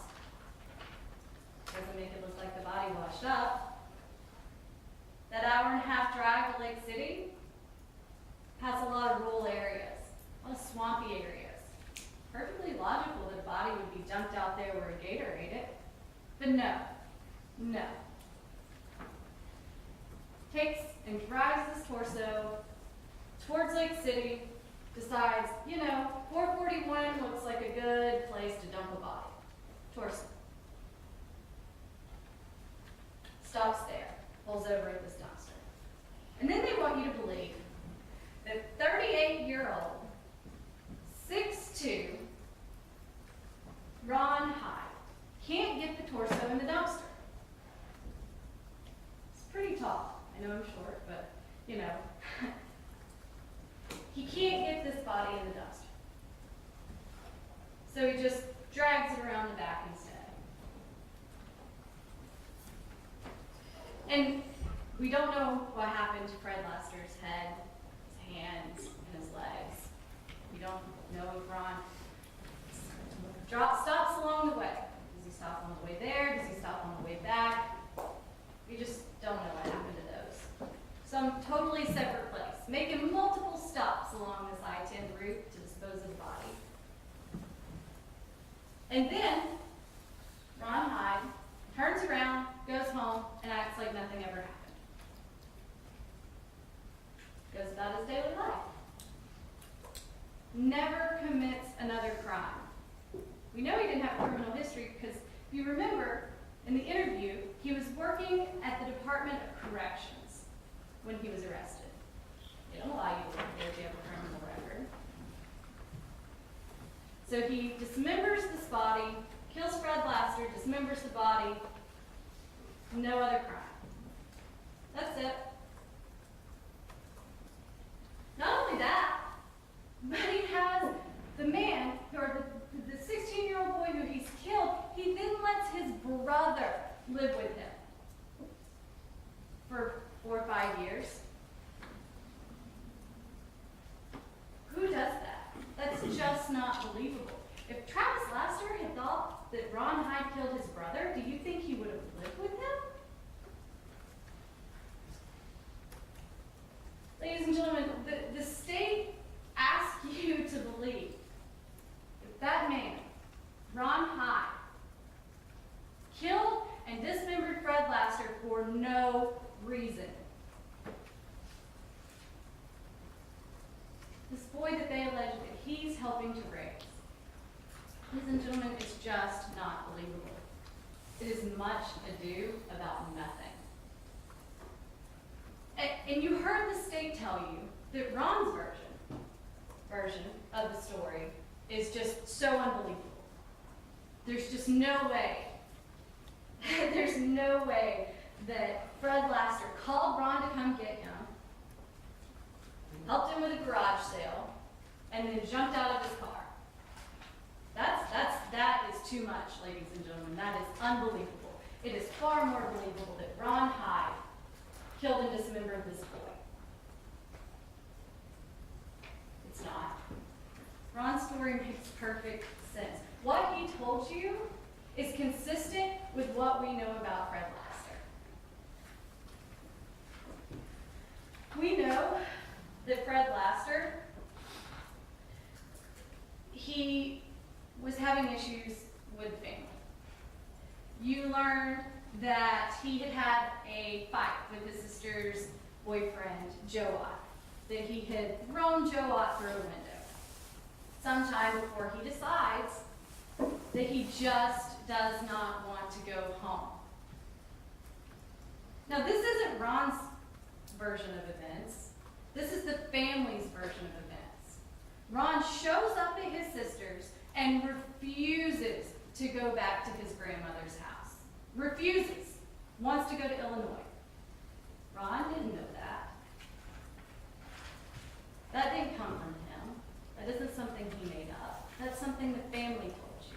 They were all consistent about that. He's refusing to go home. You also heard that family didn't have a lot, and he was sleeping in a room with his grandmother. What 16-year-old boy wants to sleep in a bed with grandmother? Is it really any wonder he didn't want to go home? Getting in fights with family members, doesn't have his own bed, fighting, no money. And there was no parental supervision. None. You heard that from the family as well. You heard that at 15 years old, Fred and Daisy traveled to Heron, Illinois by themselves. By themselves. You heard everybody tell you that Fred did what he wanted. Did what he wanted. Came and went as he pleased. You heard that he would stay gone for days at a time. Not from Ron, from the family. Everybody's consistent. This is what Fred did. He dropped out of school. He was 16, he wasn't in school. Who knew to look for him besides the family? He would stay gone for days at a time. Ladies and gentlemen, he did this to the extent that the family didn't even realize that he was missing. You heard from all of them. Nobody realized he was missing for days, weeks. We don't really know. No one tried to report him missing. Now, if you believe Dawn, then she perhaps made some attempts, just the way that if you believe Ron, he did. But what the evidence shows is that no one reported Fred Laster missing for 8 months. 8 months. And that's why you heard the detectives tell you, when they ran those database searches for missing kids, when they're conducting their John Doe investigation, Fred Laster's name isn't on there. And look, I want to be clear. I think that, it's one of those things. It's nobody's fault that Fred wasn't on those lists. It happened. It was something that happened. I don't think that you can point blame at any one person and say it's their fault that Fred didn't get reported missing beforehand. I don't think it's anything nefarious. I don't think there's anything bad about the fact that the family did report him missing. They thought he had gone to Illinois. I don't think there's anything bad or consistent with guilt about Ron not reporting him missing. Ron thought he was in Illinois or with the family. Everybody did. Thought that maybe the family would report it. The family all thought that each other would report it. It just didn't happen. But it was a missing link in this investigation. We know that Fred liked to hunt and camp.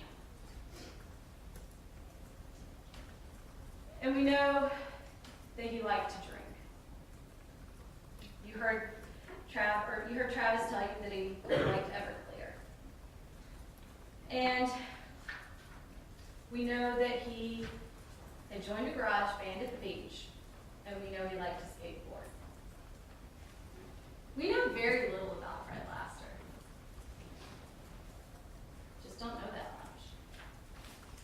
So is it really so hard to believe that this kid, who, as Ms. Fennell put it in opening argument, was a bit of a rolling stone, is it so hard to believe that after spending the night with Ron, getting what he wanted from Ron's house, that he jumped out of the car? Because, as everyone told you, he didn't want to go home. Is that so unbelievable?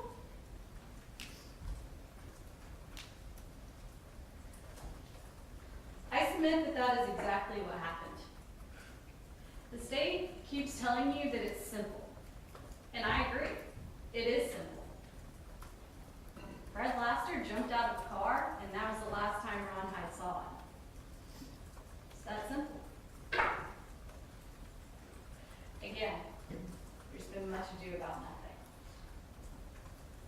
So I want to go over the items of evidence that the state claims proves beyond a reasonable doubt that Ron Hyde killed Fred Laster. Well, actually, before we do that, let's talk about some things that got entered perhaps a little under the radar. This is defense exhibit. And these are drawings of Fred Laster. This is a deer. I'm going to assume that this is the kill zone for a deer, if he was interested in hunting. We have here, it looks like he's drawing the vital organs, where, again, trying to figure out where to kill the deer. And then we have a list of items needed for hunting. You'll notice right there, ladies and gentlemen, gloves. He needed some gloves. Also some notes on how to survive out in the woods. And then we have a map. A map drawn by Fred Laster of the wildlife management area up near Hewlett. You'll see on that map A1A. You'll see police, I think it's Police Lodge Road. And then the wildlife management area, some water, some things of that nature. Here's another map, roughly the same area. And then, if you look, that bubble on this map shows Police Lodge Road and A1A, where Fred Laster's maps show. Ladies and gentlemen, if you take a look at this, you will see that this is right near that area where Ron Hyde told you that Fred Laster jumped out of his car. Not far from there.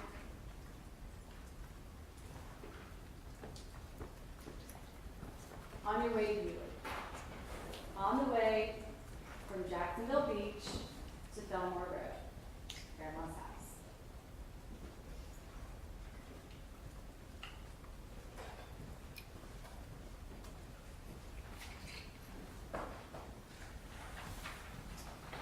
So now let's talk about the evidence.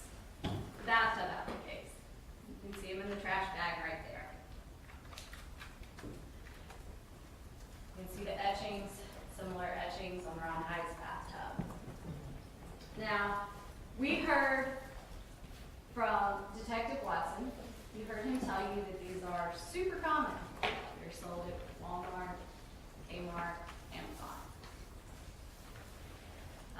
I have seen these. I do not have them in my house, but my grandmother certainly had them in hers. This exact daisy pattern.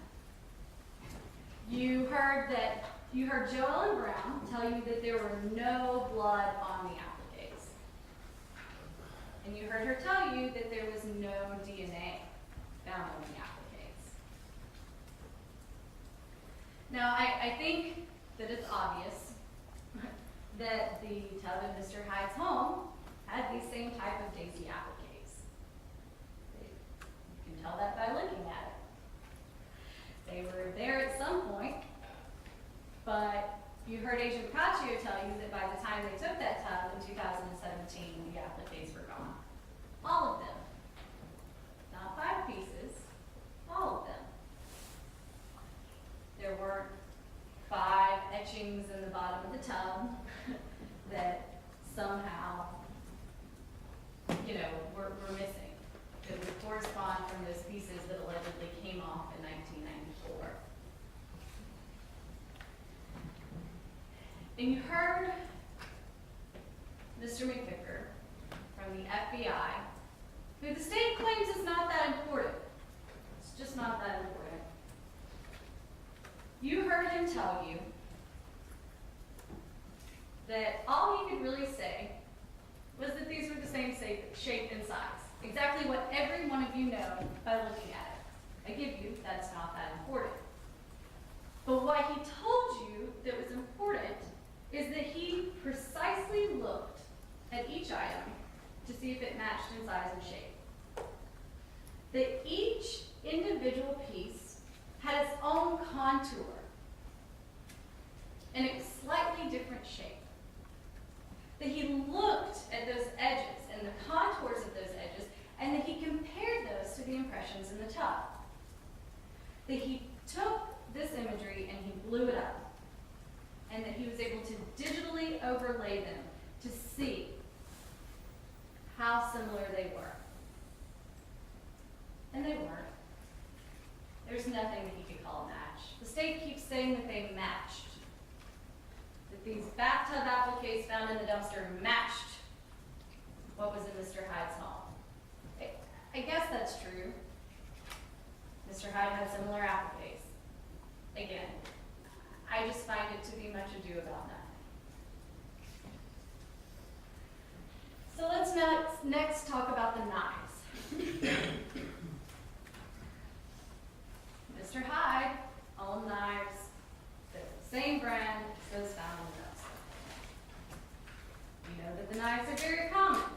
Again, for Jimmy Watson tell you that they're ubiquitous. They were sold at stores like Kmart, Walmart, eBay now these days, probably Amazon. You heard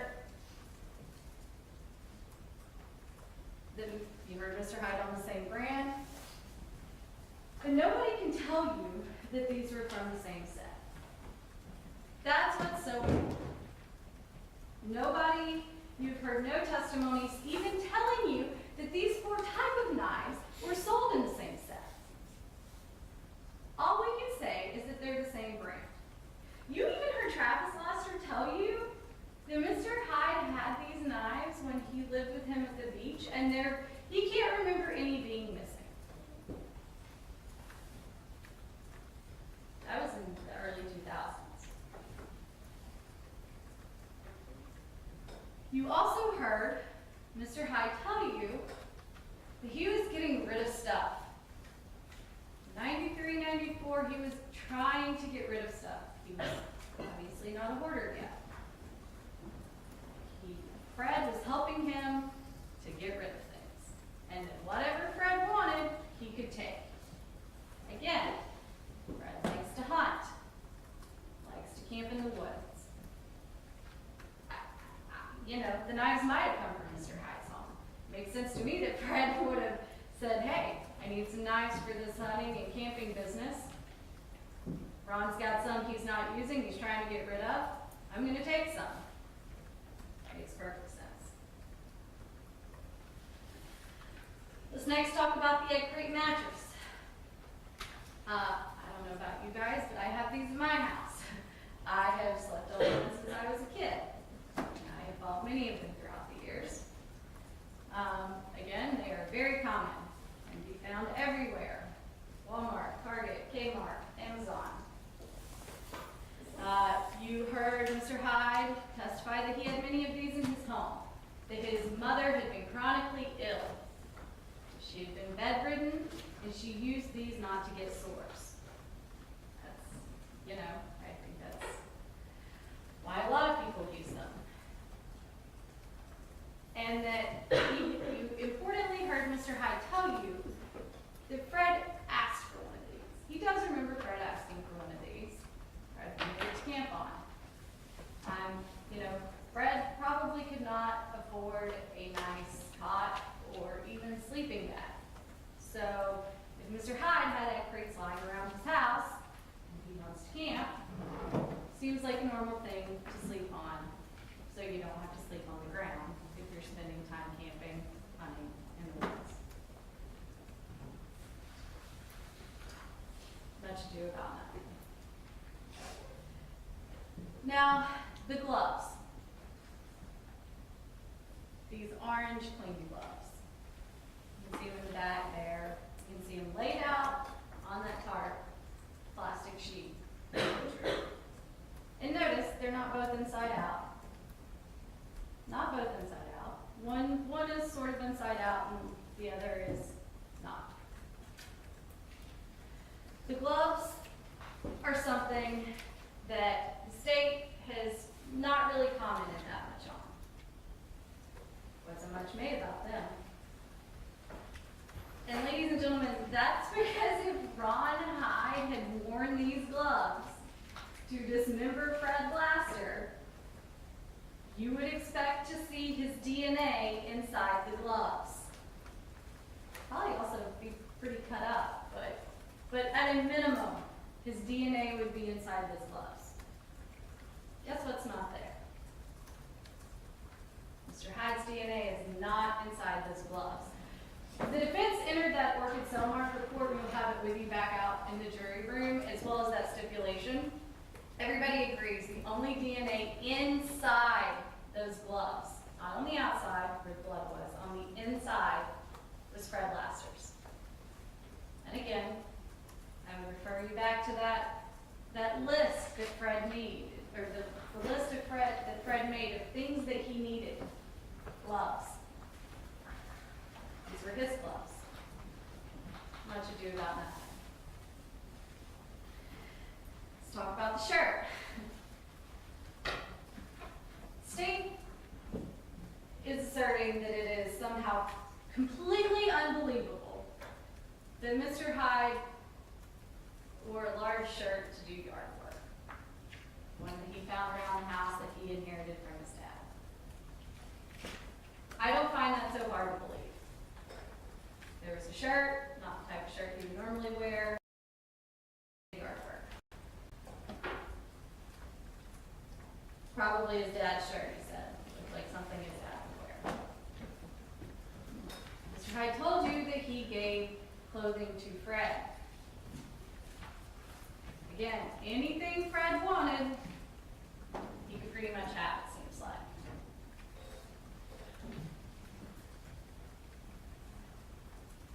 Only Mr. Hyde's DNA, where DNA, was found inside that shirt. It wasn't blood on the shirt. It wasn't all over the place. They tested multiple areas. You will have this shirt back there, and you'll see all the different areas that they tested.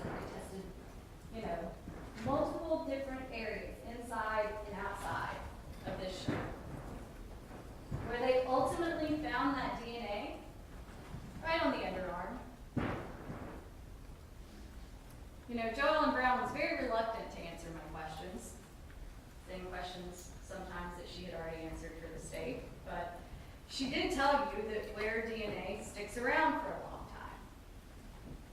That it can remain on a shirt after it is washed. And while the state has asked Mr. Hyde about his washing, and I think it matters less if Mr. Hyde washed the shirt than if Fred Laster did. If Mr. Hyde had the shirt lying around his house and gave it to Fred, I doubt Fred would have washed it before he wore it. I don't think that the Lasters had a washing machine. Could be wrong, but I don't think that most 16-year-old boys are overly into doing laundry. So even if Mr. Hyde had washed the shirt, his DNA could have still been on the shirt. Gave it to Fred, Fred wears the shirt, both their DNA is on there. It's a perfectly innocent explanation. Perfectly innocent. This shirt, much ado about nothing. Let's next talk about the state's smoking gun. This hair. This hair that proves, they say, proves that Mr. Hyde is the one that killed Fred Laster. Much ado about nothing. They cannot say that this is Ron Hyde's hair. They cannot say that. We do not know that. Could have been. Could have been that Mr. Hyde's hair was on that shirt. And that when the crime scene detectives shook that shirt out over that plastic, that it fell on the plastic. The plastic, the detective Fenner told you, was there to catch things like hair.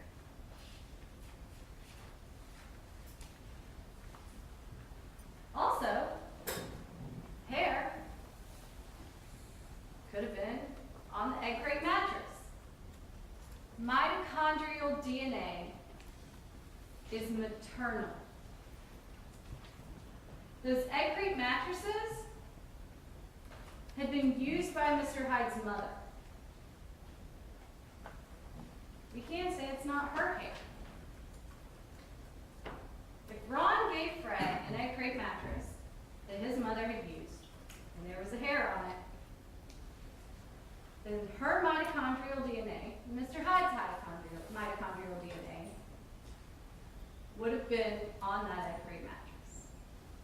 Can't say it wrong. Can't say it's Mr. Hyde's hair. Could have been his mother's. Could have been his.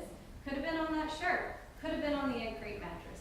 Could have been on the plastic. Now, look, we're not trying to say that there aren't similarities for the things that were found in the dumpster and the things that were found in Mr. Hyde's home. There were. There's no denying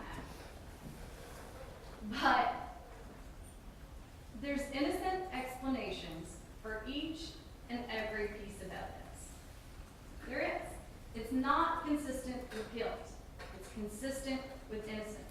There's an innocent explanation for each and every item that was found in the dumpster, that was found in Ron Hyde's home, and it all matches up with what he told you his relationship with Fred was, what he told you happened to Fred, and what we know about Fred Laster. So, Mr. Hyde didn't deny that the knives, the egg crate mattress, the gloves, he didn't deny that they could have come from his home. He told you, yes, they absolutely could have come from my home. Fred had free reign in my home. He could take what he wanted. He was helping me with garage sales. I was getting rid of stuff. If he wanted it, he could have it.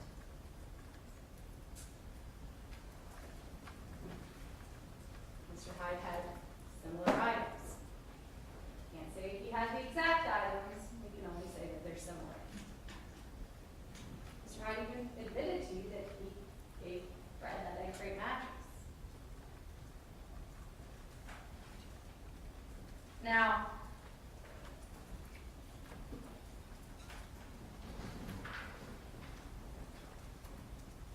remember, the defense doesn't have to prove anything.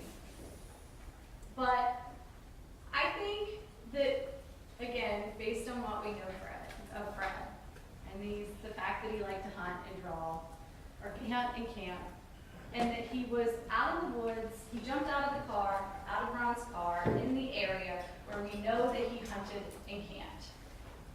It makes sense that he would have kept his stuff out there.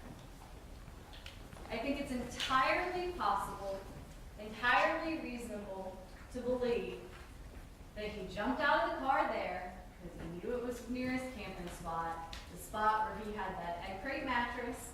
those knives and that glove out in the woods where he can't. I don't think that's so far-fetched. I don't think it's far-fetched at all.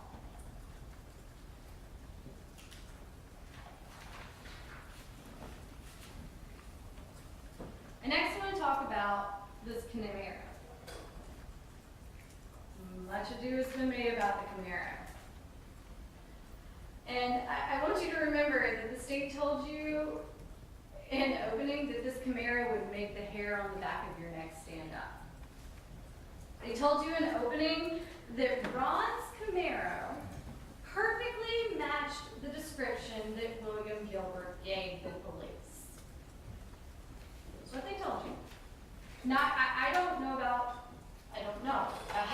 I don't know if I would call a 7-year-old Camaro a newer model, dark, shiny sports car. Because that's the actual description that it gave. Newer model sports car. This was a 7-year-old Camaro. And as to the color, I'll leave that to you guys. You have the actual picture in evidence, or you have the actual calendar. You have this, dark gray, silver, I don't know. But what I really want you guys to note is that if the state thought that Mr. Gilbert would say that that Camaro perfectly matched the car that he saw backed up to the dumpster, the state would have shown it to him. Had him say, absolutely, that's it, right there. You didn't hear that. Nobody showed Mr. Gilbert a picture of the car. He didn't say, that's it, that's the one I saw. He said it was a newer model sports car. And you also saw in that crime scene video that I showed you that there were tire tracks found near that dumpster. No one ever attempted to match those to an 87 Camaro, or even though you heard from Mr. McVicker at the FBI, who said that that was his specialty. That's his specialty, is his tire tracks. No one gave him these to look at, asked him to see if those tire treads found near the dumpster matched up to this Camaro. And one of the most important things is something that you heard from Mr. Ricks. Mr. Ricks was one of the first responders at the scene, if you remember, one of the witnesses we heard from early on, and his police report is in evidence. Take a look at it for yourselves. But that report is important. That report is important because it tells you that a lady named Darlene Washburn, who unfortunately has passed away, or she was not here in trial. A lady named Darlene Washburn told Deputy Ricks that she saw a dark-colored pickup truck leaving the gas station between 12:45 and 1 a.m. It's not a time to be leaving a gas station that's closed. A lot more odds than 7 a.m. And that truck that Darlene Washburn saw leaving the scene of the crime, that truck matches the description that Ron Hyde gave police of the truck that picked up Fred Laster, potentially. He didn't know about that.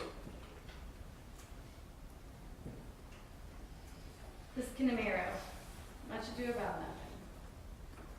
So let's talk about the other items that were found in Mr. Hyde's home. We have the tax returns. Now look, Mr. Hyde probably should not have done that. But he was trying to help out the Laster family. He didn't have a lot of money, grandma was on Social Security, didn't make enough to file taxes. He made enough to file taxes, and the kids, he gave her the money. Should have done it, he did it. I don't think that that proves somehow that he killed Fred Laster. And the state, The state only showed you, if you remember, those tax returns that were after Fred Lester's death in 1994. But those weren't the only ones. He was also claiming the kids before Fred went missing. Claimed the kids before, and he claimed the kids after. And every single time, he did it with the grandmother's permission. This wasn't something he just came up with out on his own. It wasn't something where he knows that Fred is dead, so he's going to claim him on his taxes because no one will ever find out. That's not what happened here. This is something that happened before, it happened after, and it was always with the grandmother's consent. We also have the journal entry. Now, the state keeps telling you that this journal is some sort of precious thing to be treasured, that it's leather bound and gold leaf. Ladies and gentlemen, it's half empty. It's half empty, at least. This isn't something that he wrote in every day. It's not his most prized possession. But it's certainly something that he picked up when he was in a really bad place. If you read that letter, he states that he is depressed and he is suicidal. And the state takes that evidence, where Ron says that he is depressed and suicidal, and he has a laundry list of people that he's apologizing to. His dead dogs. He is apologizing to, he wants forgiveness from his dead dogs. And yet somehow, because he underlined Fred in this laundry list of people that he would like to ask forgiveness from, because he underlined Fred, that means he killed him. Ladies and gentlemen, I personally think that this journal entry, along with the anatomy book and the whole Nick Mick missing kids thing, it shows how desperate the state is for evidence against Ron Hyde. They're willing to say that anything is evidence of guilt. An anatomy textbook shows he dismembered the body.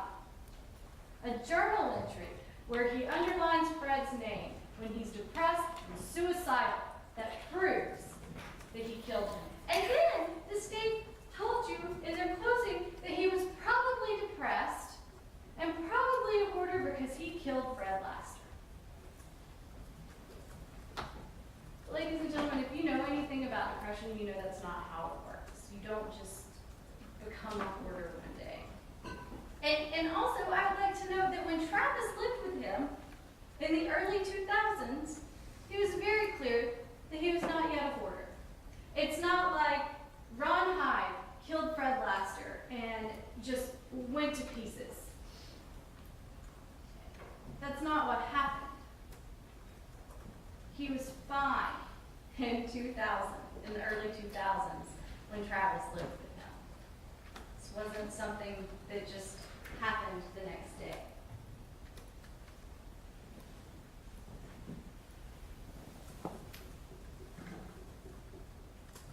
I again want to emphasize that while there has been much ado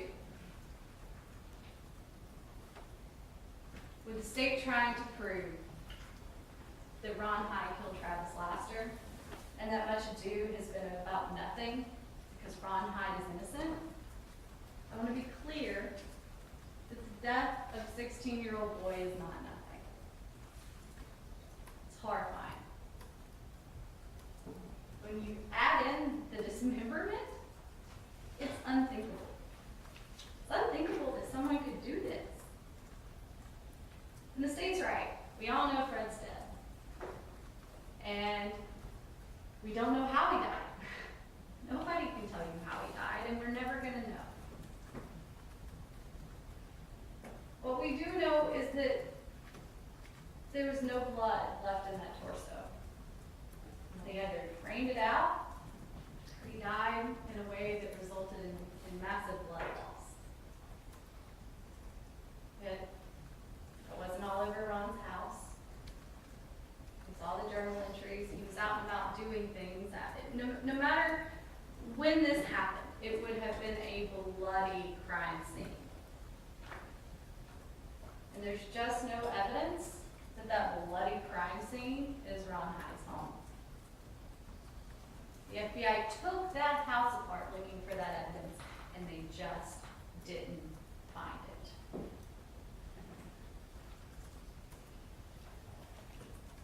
Heather Walsh-Haney told you that dismemberment is exhaustive, laborious process. Even for her, it was done since 1995. And you heard from Detectives Spinner and Watson, and they told you about all the alternate suspects over the years. There were 4 different Columbia County Sheriff's officers who had this case. The Department of Law Enforcement looked at it, and the FBI looked at it. And everybody thought that this was a serial killer. All the alternate suspects were serial killers. Why? Because of the way the body was dismembered. Heather Walsh-Haney told you that these dismemberment cases that she normally sees, they're South Florida, cocaine cowboys. You know, this is cartels chopping people up. That's when you see this sort of thing. Serial killers, cartels. The dismemberment of Fred Laster was unusual. It's not something that a mental health counselor does. It's not something that a pastor does. It's not something that a trusted family friend does. It's not something that anybody just decides to do out of the blue. For no reason. And then never commit another crime.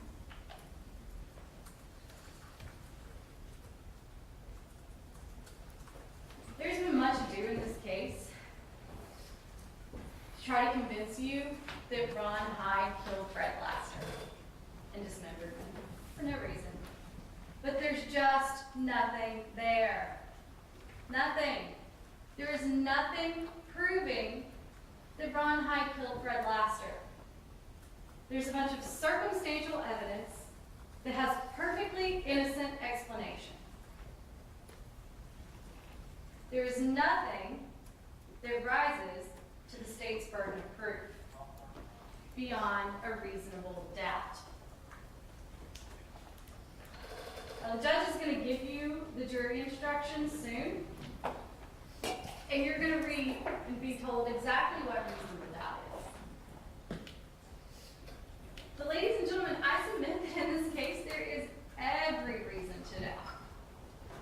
Every single piece of evidence has a perfectly innocent explanation. The state has not met their burden. They have not proved beyond a reasonable doubt that Mr. Hyde is guilty. The judge is going to tell you that reasonable doubt can arise from the evidence, the lack of evidence, or a conflict in the evidence. I argue that there is a total lack of evidence in this case. And if you remember, in jury selection, we all talked about motive. And we told you that the absence of motive is one of the things that you can consider in deciding whether or not the state has met their burden. There is a complete absence of motive in this case, and there is a complete absence of evidence pointing to Ron Hyde. Ladies and gentlemen, we talked a lot in jury selection about the presumption of innocence.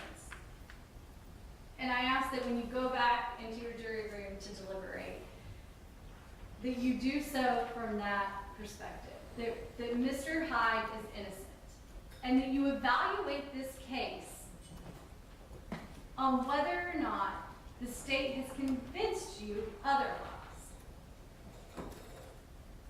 Start out by presuming that he is innocent. And when you do that, I feel confident that you will see that every piece of evidence has a perfectly innocent explanation. What little evidence there is. State will also have to prove, you'll read in the jury instructions, venue. And I just want to briefly touch on this. But they have to prove to you that Fred Laster, they have to prove to you that Ron Hyde killed Fred Laster, and then they have to prove to you that that was done in Duval County. They don't have to do that beyond a reasonable doubt. They only have to do it to a reasonable certainty. But I think that there's plenty of evidence to suggest that he was murdered in Columbia County or Nassau County. We don't know where he was murdered. We don't know how he was murdered or where he was murdered. If he was off camping in the woods, he could have been killed in Nassau County. If he was picked up by a black pickup truck, who then proceeded to Columbia County, he could have been killed in Columbia County.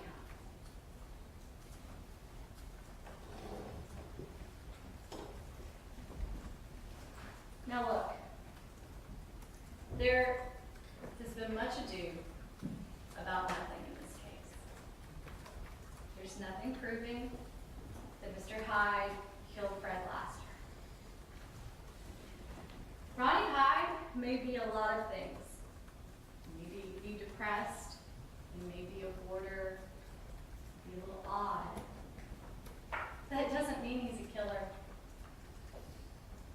Doesn't mean that he killed Fred Laster.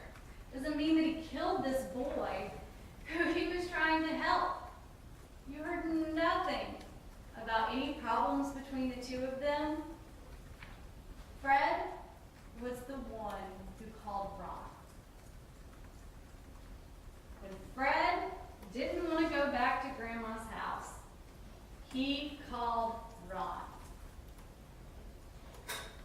And Ron was trying to help. And there is no reason to believe that Ron Hyde tried to do anything other than help Fred Laster.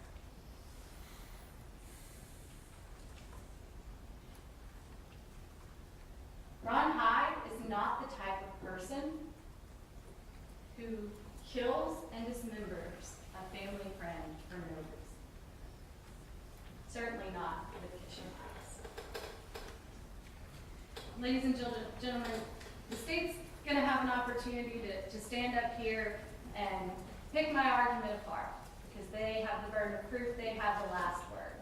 So I just ask that each and every one of you remember to zoom out and think about what the state is asking you to believe, and think about what Ron Hyde has told you, and think about the big picture.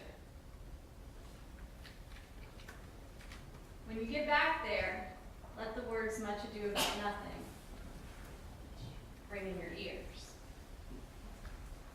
And I feel confident that if you do that, you will realize that the state has failed to meet its burden of proof. The state has failed to show beyond a reasonable doubt that Ron Hyde killed Fred Laster.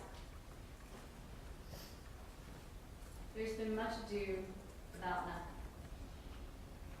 And that is why we are asking you to return a verdict of not guilty. Because Ron Hyde is innocent. Thank you. All right, thank you, Ms. Shelton. State rebuttal close. Yes, ladies and gentlemen, the state is going to have to pick apart that evidence because the state is charged with that. It is our burden to prove this case to you beyond a reasonable doubt. And in terms of the defendant, if you find his testimony credible, then you'd have to believe that a truck, of which you only described by seeing the lights, when Fred supposedly jumped out of the car, out of his vehicle in the middle of the night, and that this truck picked up Fred Laster and drove him to Columbia County, and that this was on Memorial Weekend, and not June 3rd, and that this torso, when it's found at the dumpster, it has no decomposition smell, it has no flies, it has, the torso is clean, and it appears to have no animal contact. It defies logic, and it is absurd, and it is ludicrous. The state's case that was presented to you in terms of when the torso was found, the manner of which it was found, and the fact that it was still clean, fresh, soft to the touch, proves to you, demonstrates to you that this occurred on the date in question, that being that time, June 4th of 1995. Much ado about nothing. Why is the state making a fuss? Bathtubs, grandmothers have those things in their tubs. Do grandmas who also are not involved in the death of Fred Laster, in addition to having the tub decals, having TriStar knives, having a shirt, and also having to be driving a Camaro that's pulled up to a dumpster at 7 o'clock in the morning at a closed BP station? Again, it defies logic. Yes, the house was torn apart by the FBI, some 23 years later, 27, close to 30 years later, whatever it is, because of Ron Hyde and his ability to conceal the death of Fred Laster all of those years. Like Charlie Rich said, behind closed doors. Yes, it takes time to dismember a body. Yes, it takes effort. Those things you can do in 1994 when you're in your house, you're closed up, you've got knives, you've got the Crate Mattress, you can put that in the tub, and you can dismember the body. And remember the testimony from the state's witnesses, particularly the NE, that talked about at least one of those injuries to the neck was Perry Morgan, not Postmortem. And the fact that the FBI did take apart the walls, the floorings, all the things that you heard them talk about, and they didn't find anything even connected, not connected to Fred, but also not connected to the defendant. Does that mean the defendant did not live in his own home? Of course not. And of course you can go back to the condition of that home, the disgusting home in terms of the hoarding that went on over the years. And it should not defy logic as to why the FBI and those searchers were not able to find even anything on those walls in that floor or that even connected to the defendant. It's because of the condition of the home.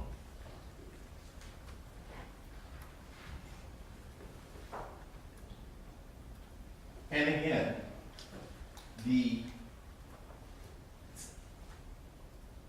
Dawn said that she made a report about Fred being missing. And again, no one's looking at or thinking about Columbia County back in 1994. Defendant's testimony is that Fred jumps out of the vehicle. He didn't want to go back to grandma's. He's got no gear. He's got no wallet. He doesn't even have a bundle with an Crate Mattress with him. I guess to go back to the secret camping ground. But again, remember, when you think about the testimony and the story that Fred was so not wanting to go back to grandma's, that in the middle of nowhere, he jerks over the wheel and jumps out of the vehicle, again, should defy logic and common sense. Because you also know from the family history that, Daisy and Fred were pretty much raising themselves. Grandma wasn't going to, as soon as Fred walked back into the door, lock him under the stairs like Harry Potter and put him in chains. That was not going to happen. Fred could have gone back at any time to go wherever he wanted to go, whether that is he called somebody or went on his own. So this situation, this scenario of he just jumped out of the car because I was taking him back to grandma's does not make any sense, because there's no, again, just from the family dynamics, you have not heard that, again, that grandma was some sort of abuser or would do something to Fred to keep him from doing what he wanted to do. It's actually quite the contrary.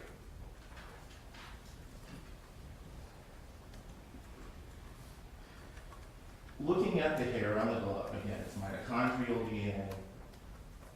You saw the video of the search with the officers out there searching the dumpster area back in 1994. For you to believe that this was just some sort of transfer, you have to believe that of the dozen hairs that were covered, that one particular hair is the one that jumped off, whether it be the shirt, the bag, or something else, and dropped onto that glove, which is the DNA, the mitochondrial DNA that matches the defendant. And again, that would defy logic. You're going to hear instructions about how you evaluate witness testimony, how you evaluate credibility. Because it's, again, the state, of course, has the burden of proof in this case. And you're going to hear about how you evaluate witnesses. The state, of course, has brought you witnesses, and the state has the burden of proof in this case. Of course, you've also heard from defense witnesses in this case, including the defendant. And you can evaluate that testimony the same as you would when you're evaluating the state's witnesses. And you can also look at, is there an interest in the outcome from that particular witness? Has the witness changed their story? And I submit to you in that last part, that's why you can find the defendant's testimony not credible. Much ado about nothing. This is not a whimsical Shakespearean play.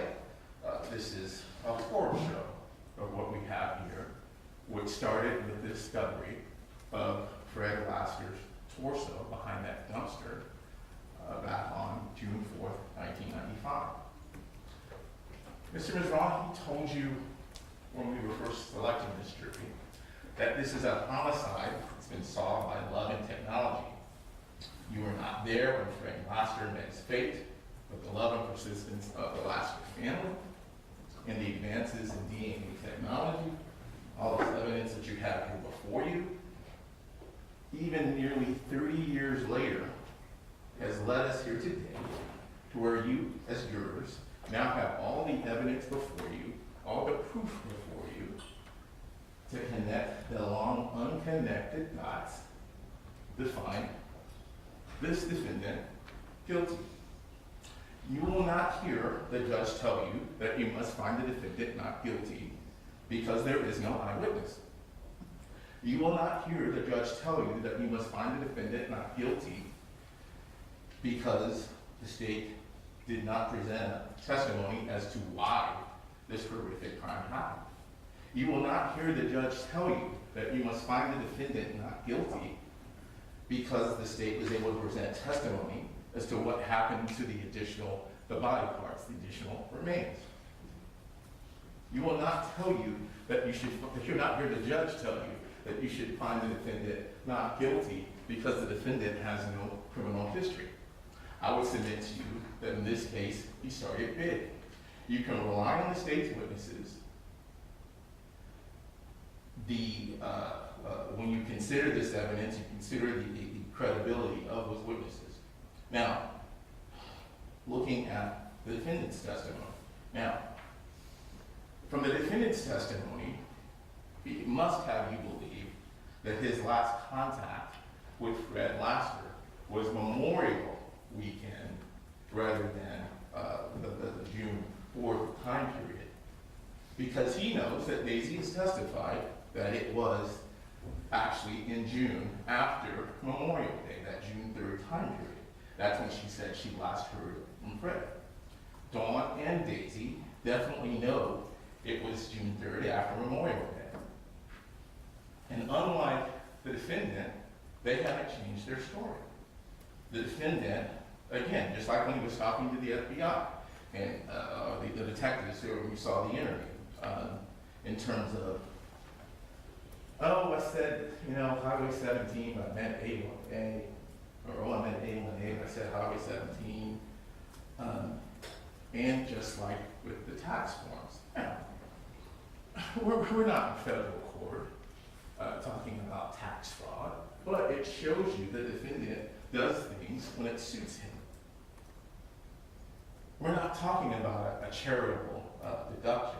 We're talking about the defendant claiming Fred Laster on the taxes for the 1996 year, taxes filed in 1997.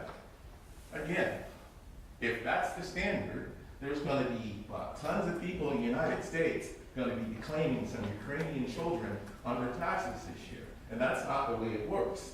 But you know from that situation, but the defendant and how the truth is bent to fit his needs. And you know from his own words, where he's indicating that he needs forgiveness from this laundry list of names, ending with Travis and underline Fred, in the defendant's own words. Yes, he says when he did this, he was feeling depressed or feeling sorry. But again, that's the defendant's depression or the state of his house or why the house was like that is not a reason to find the defendant not guilty. But you know from his own words that he needed forgiveness for what he did to Fred. Also from that testimony, and remember, the defendant testified yesterday and also testified today. Yesterday, Fred jumps out of the car. Fred Laster, this family who he's counseled, been given charity to, driven to bus stations, brought clothes for, brought food for. And he says that he jumps out of the car. And what'd you do? I went home.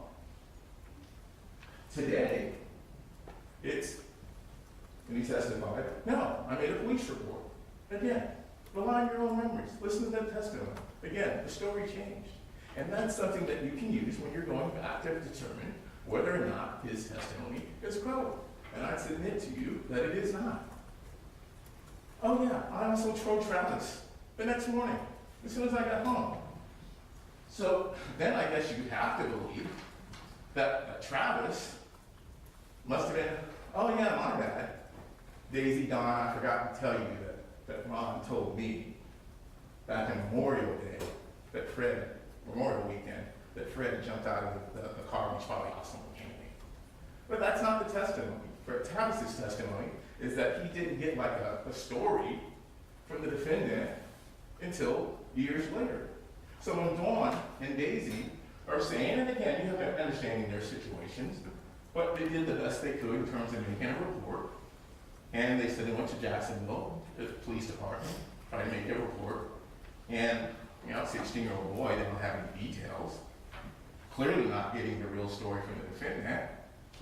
And she says the officer wrote a report, whether it went in file 13, who knows. But is that a reason to find the defendant not guilty?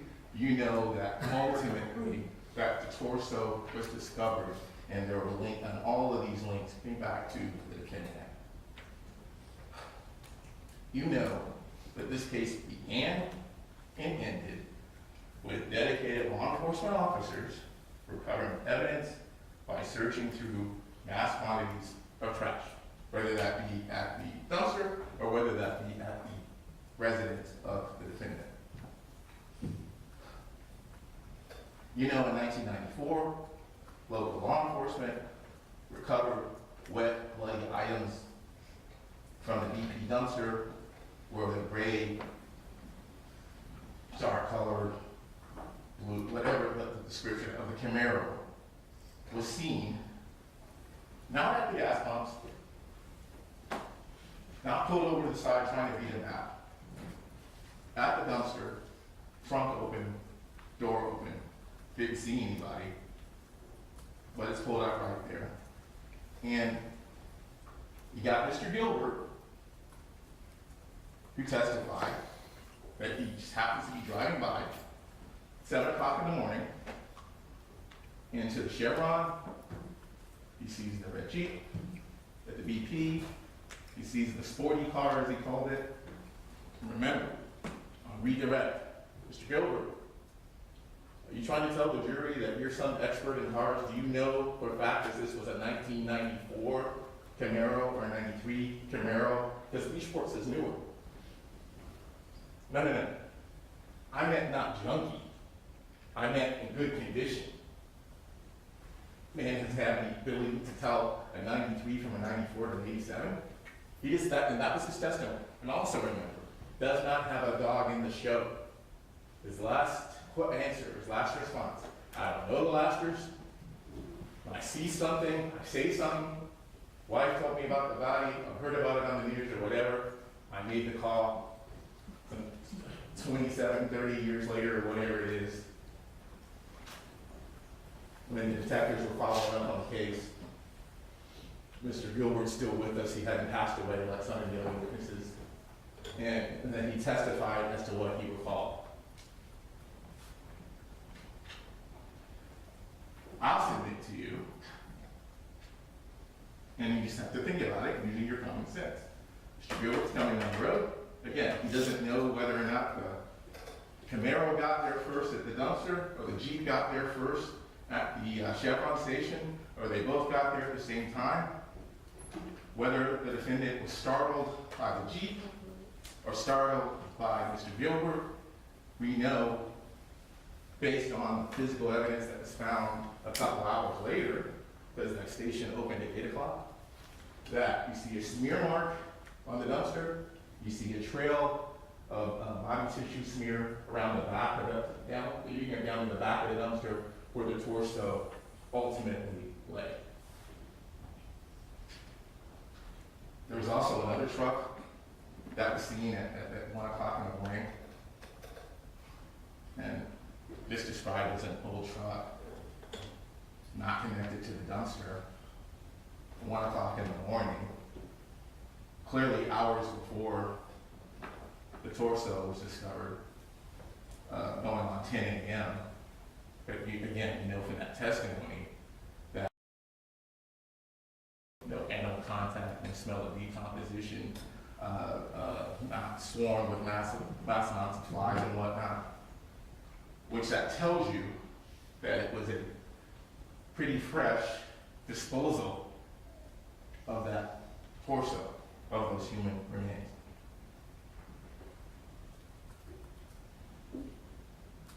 You know, in 1994, when the Camaro was seen, the tub-like flower, the flower-like tub, they create foam. And you know that these items were connected to the defendant. The defendant had the benefit of time that be discovered.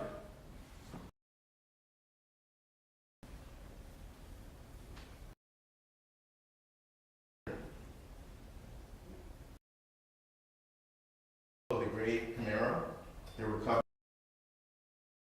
house. Detective Macabre agent. The protocols they had to do to search that house, so they couldn't go there, and lo and behold, experts can say it's the same. They can say that that's it. That it corresponds. It's just another piece of that you can use. The tub appliques, the FBI indicated that they match due to the erosion plus the horrific nature of that house. They say that it corresponded, but again, well, to use expert testimony, see that those things match up when you put items found, the items match up to what's at the defendant's house.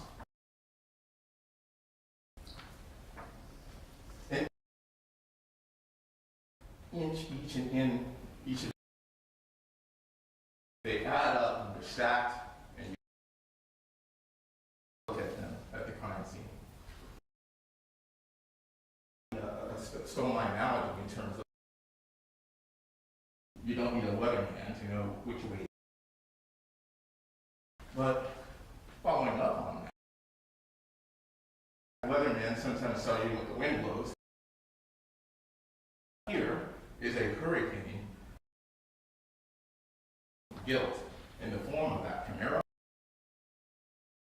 the wet, bloody Crate Mattress, the blood-stained torn shirt, the TriStar knives, the bathtub decals.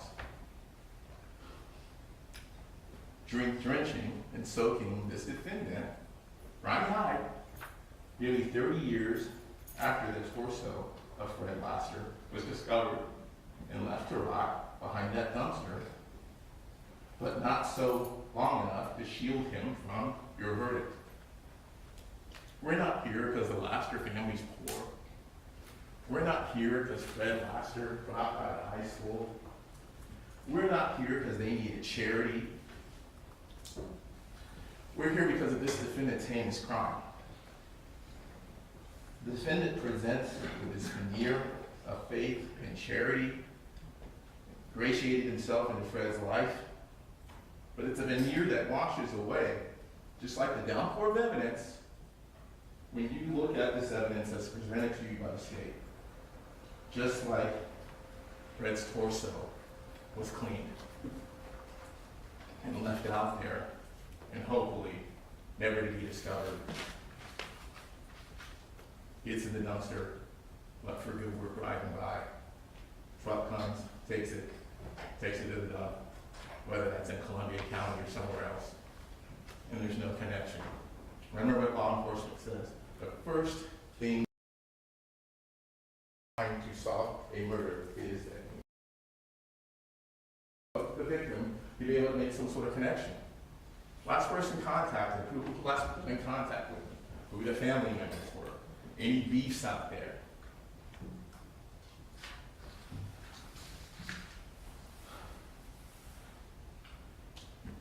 Again, you don't need a weatherman to know which way the wind blows.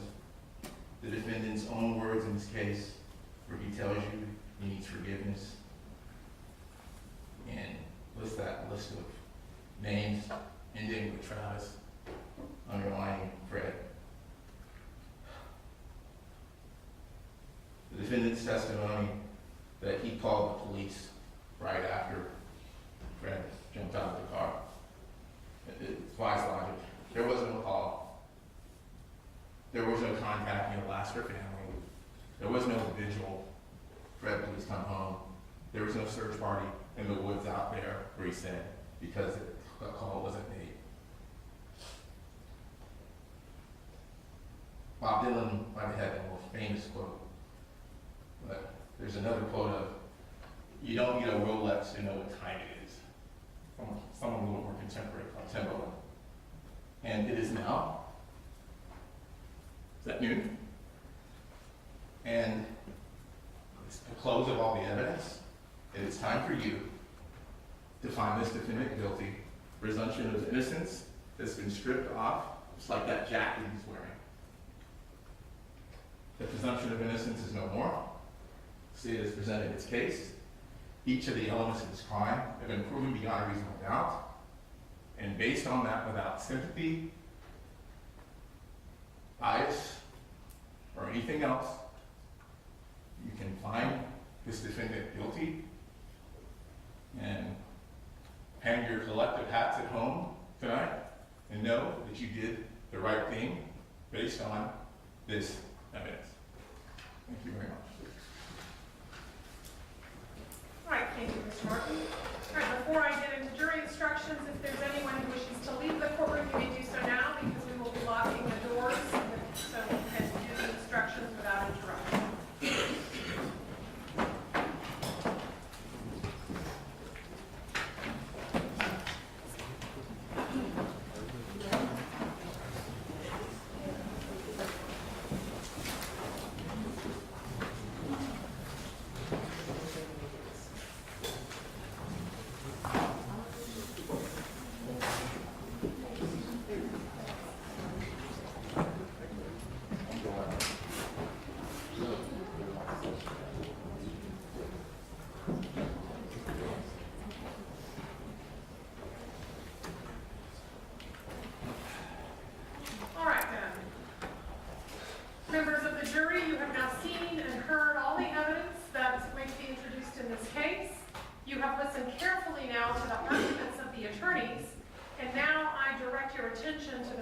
part of the jury instructions that I am required to give you and that I remind you you are required to follow.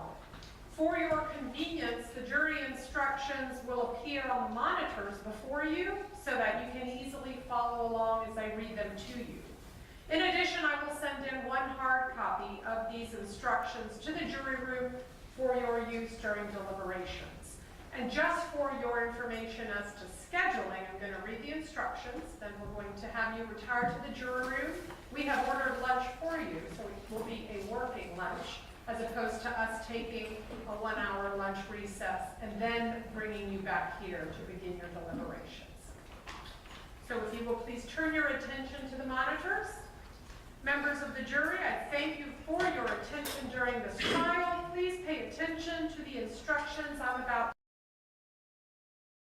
Ronnie Leon Hyde, the defendant in this case, has been accused of the crime of murder in the first degree. Ronnie Leon Hyde is accused of felony murder in the first degree.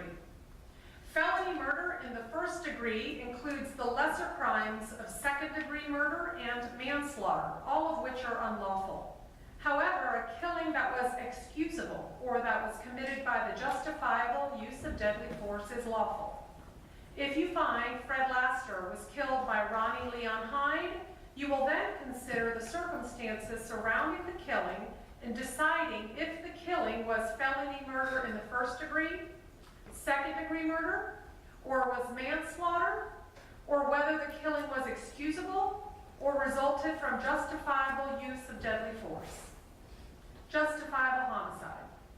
The killing of a human being is justifiable homicide and lawful if necessarily done while resisting an attempt to murder or commit a felony upon the defendant, or to commit a felony in any dwelling house in which the defendant was at the time of the killing.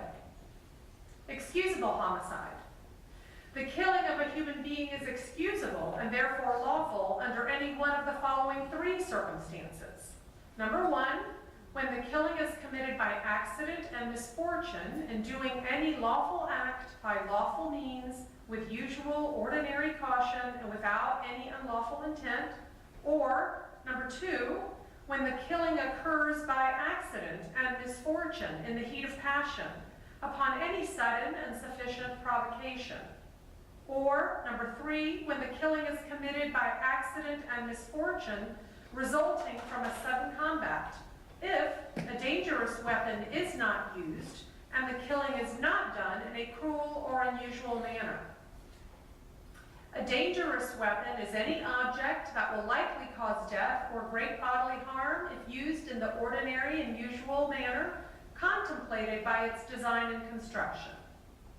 Great bodily harm means great as distinguished from slight, trivial, minor, or moderate harm, and as such does not include mere bruises.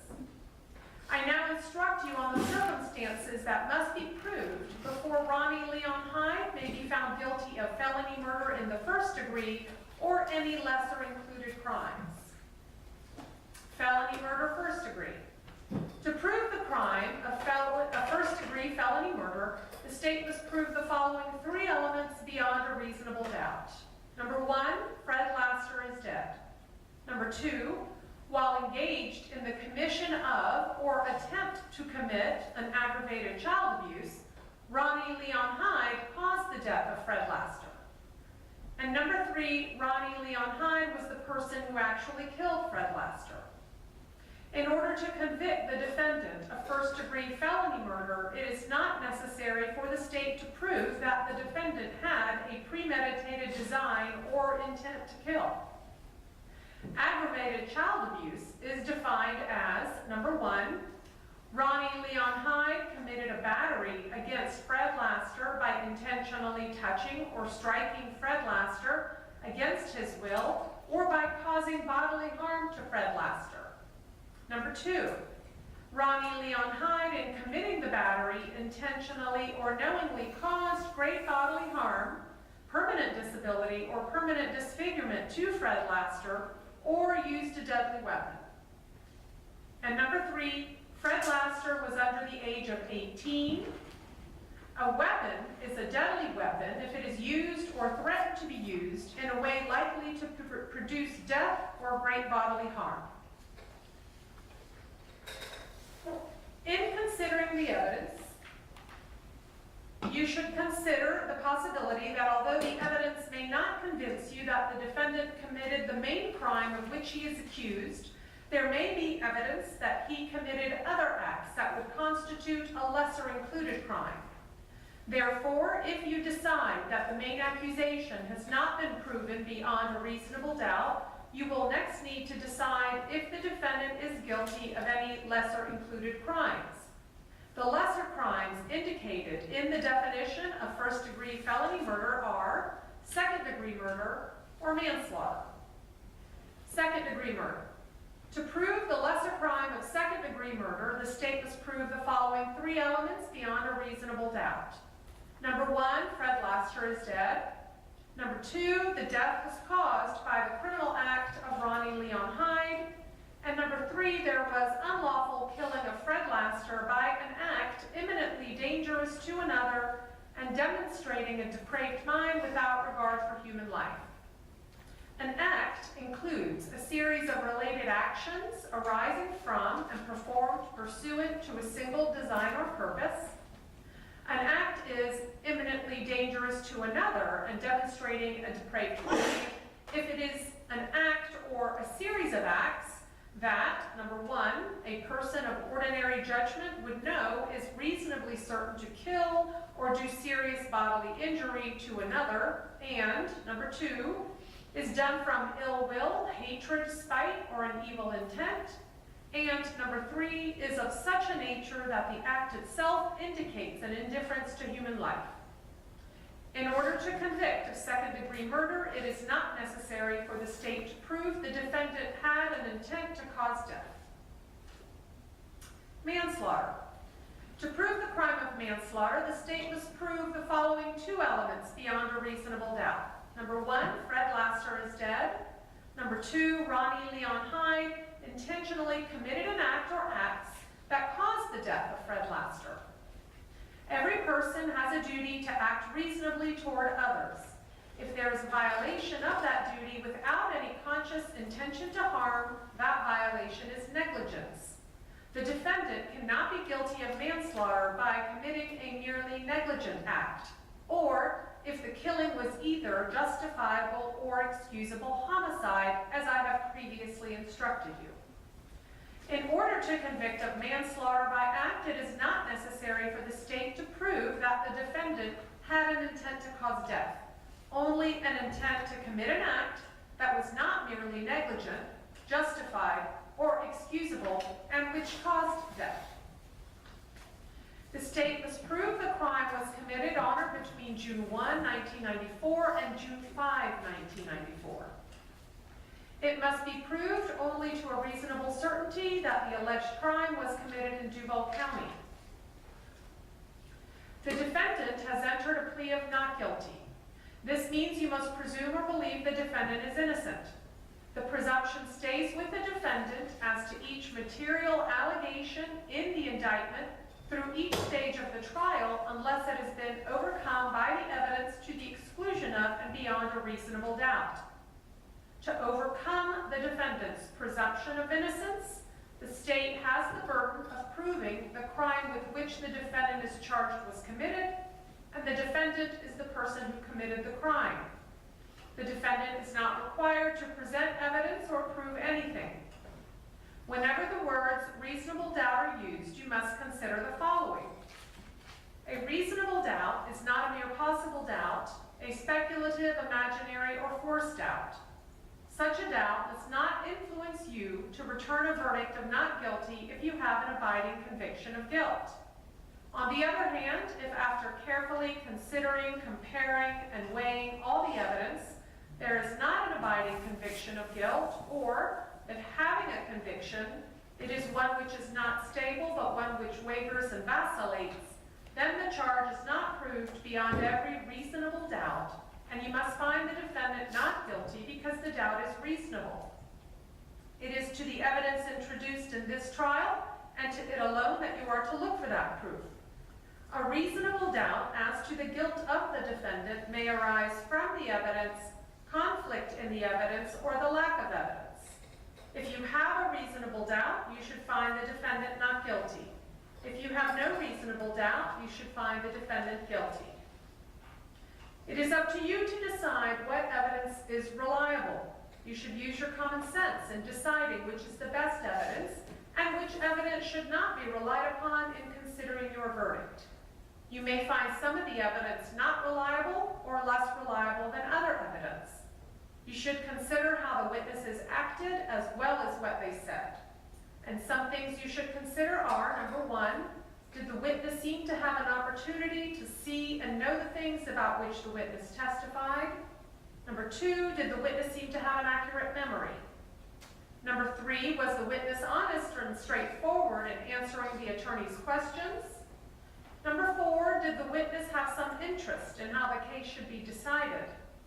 Number five, does the witness's testimony agree with the other testimony and other evidence in the case? And number six, did the witness at some other time make a statement that is inconsistent with the testimony he gave in court? Whether the state has met its burden of proof does not depend upon the number of witnesses it has called or upon the number of exhibits it has offered, but instead upon the nature and quality of the evidence presented. The fact that a witness is employed in law enforcement does not mean that his or her testimony deserves more or less consideration than that of any other witness. Expert witnesses are like other witnesses with one exception. The law permits an expert witness to give his or her opinion. However, an expert's opinion is reliable only when given on a subject about which you believe him or her to be an expert. Like other witnesses, you may believe or disbelieve all or any part of an expert's testimony. The defendant in this case has become a witness. You should apply the same rules to consideration of his testimony that you apply to the testimony of the other witnesses. It is entirely proper for a lawyer to talk to a witness about what testimony the witness would give if called to the courtroom. The witness should not be discredited by talking to a lawyer about his or her testimony. You may rely upon your own conclusion about the credibility of any witness. A juror may believe or disbelieve all or any part of the evidence or the testimony of any witness. A statement claimed to have been made by the defendant outside of court has been placed before you. Such a statement should always be considered with caution and be weighed with great care to make certain it was freely and voluntarily made. Therefore, you must determine from the evidence that the defendant's alleged statement was knowingly, voluntarily, and freely made. In making this determination, you should consider the total circumstances, including but not limited to, number one, whether, when the defendant made the statement, he had been threatened in order to get him to make it, and number two, whether anyone had promised him anything in order to get him to make it. If you conclude the defendant's out-of-court statement was not freely and voluntarily made, you should disregard it.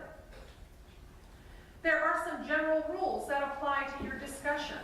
You must follow these rules in order to return a lawful verdict. Number one, you must follow the law as it is set out in these instructions. If you fail to follow the law, your verdict will be a miscarriage of justice. There is no reason for failing to follow the law in this case. All of us are depending upon you to make a wise and legal decision in this matter. Number two, this case must be decided only upon the evidence that you have heard from the testimony of the witnesses and have seen in the form of the exhibits and evidence and these instructions. Number three, this case must not be decided for or against anyone because you feel sorry for anyone or are angry at anyone. Number four, remember the lawyers are not on trial. Your feelings about them should not influence your decision in this case. Number five, your duty is to determine if the defendant has been proven guilty with the law. It is the judge's job to determine a proper sentence if the defendant is found guilty. Number six, whatever verdict you render must be unanimous. That is, each juror must agree to the same verdict. Number seven, Your verdict should not be influenced by feelings of prejudice, bias, or sympathy. Your verdict must be based on the evidence and on the law contained in these instructions. Deciding a verdict is exclusively your job. I cannot participate in that decision in any way. Please disregard anything I may have said or done that made you think I preferred one verdict over another. You may find the defendant guilty as charged or guilty of such lesser included crimes as the evidence may justify, or not guilty. If you return a verdict of guilty, it should be for the highest offense on the verdict form that has been proven beyond a reasonable doubt. If you find that no offense has been proven beyond a reasonable doubt, then of course your verdict must be not guilty. The verdict must be unanimous. That is, all of you must agree to the same verdict. Only one verdict may be returned as to the crime charged. The verdict must be in writing, and for your convenience, the necessary verdict form has been prepared for you, and it is as follows. All right, I'm holding in my hand a one-page document, and it is styled State of Florida versus Ronnie Hyde, and it is titled Verdict. And on that page, you have 4 verdict options. The first one reads, we, the jury, find the defendant guilty of first-degree murder as charged in the indictment. If that is your unanimous verdict, you would mark that line with an X or a check.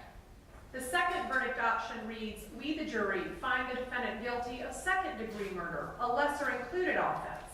And if that is your unanimous verdict, you would mark that line with an X or a check. The third option reads, we, the jury, find the defendant guilty of manslaughter, a lesser included offense. If that is your unanimous verdict, you would mark that line with an X or a check. And lastly, we, the jury, find the defendant not guilty. If that is your unanimous verdict, you mark that line with an X or a check. So say we all, done at Jacksonville, Duval County, Florida, and there's a line for the foreperson to sign and then date the verdict form. In just a few moments, you will be taken to the jury room by the bailiff. The first thing you should do is to choose a foreperson who will preside over your deliberations.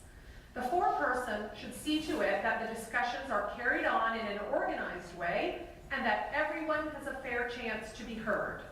It is also the foreperson's job to sign and date the verdict form when you all have agreed on a verdict, and then to bring that verdict form back to the courtroom when you return. During deliberations, jurors must communicate about the case only with one another and only when all jurors are present in the jury room. You are not to communicate with any person outside the jury about this case. Until you have reached a verdict, you must not talk about this case in person or through the telephone, writing, or electronic communication such as a blog, Twitter, email, text message, or any other means. Do not contact anyone to assist you during deliberations. These communications rules apply until I discharge you at the end of the case. If you become aware of any violation of these instructions or any other instruction I have given in this case, you must tell me by giving a note to the bailiff. If you need to communicate with me, send a note through the bailiff signed by the foreperson. If you have voted, do not disclose the actual vote in the note. If you have questions, I will talk with the attorneys before I answer, so it may take some time.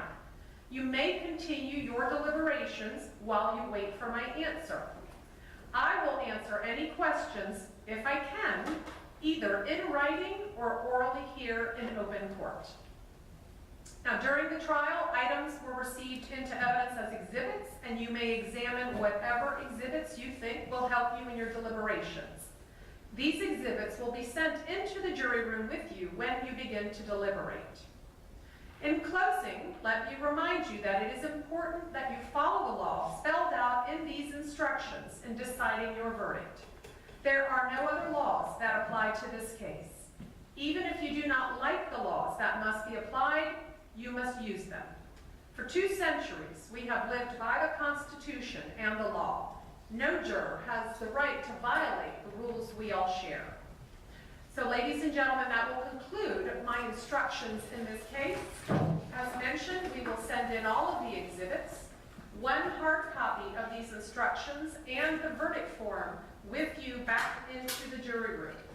You may now take your notebooks with you. And so at this time, I will excuse all of you back into the jury room with the exceptions of Mr. Bickford and Ms. Cox. I don't know, Mr. Bickford and Ms. Cox, if you were aware or realized you were alternates in this case. And do you have any items in the jury room that you need to retrieve?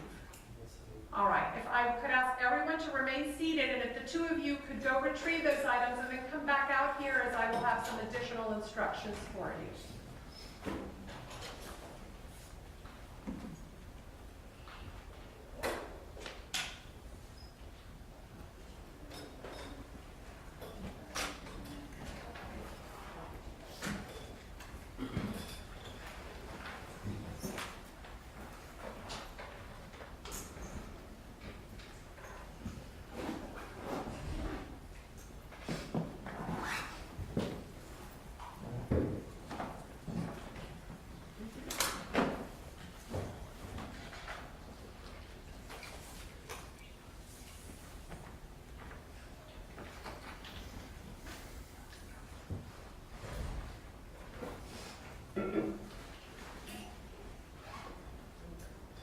Yeah, why don't you all just step aside here so we can let the rest of the jurors now be excused. And if your lunch hasn't yet arrived, it should be arriving here shortly. But ladies and gentlemen, you may now retire to deliberate your verdict. Thank you very much.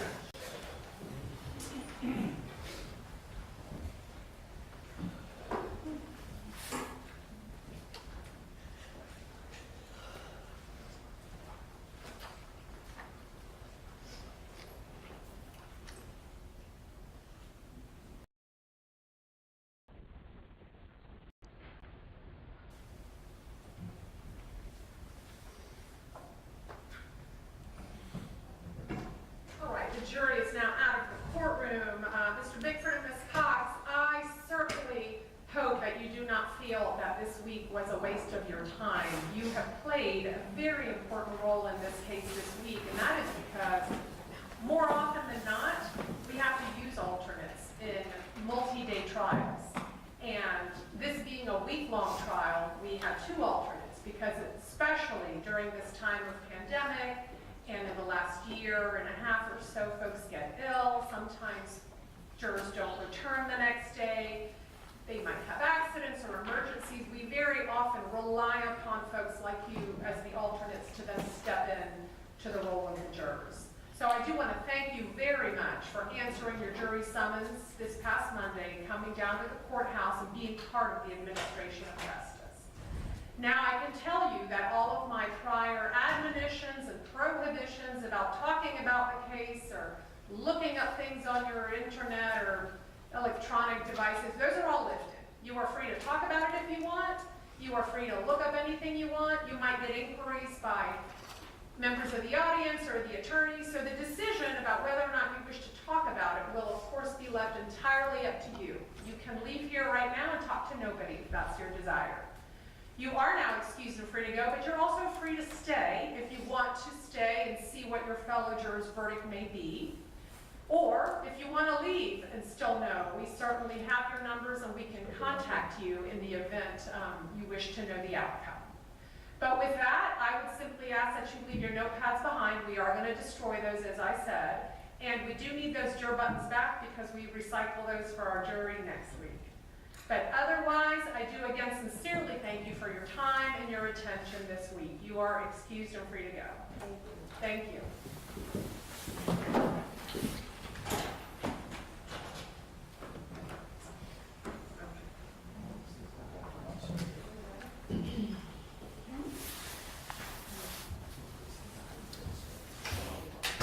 All right, the alternates have left. Are there any exceptions or objections to the jury instructions? No, Your Honor. Okay, thank you. Let's be sure then we've got all the marked items and evidence so that Madam Clerk can take them in to the jury room along with the scrub laptop.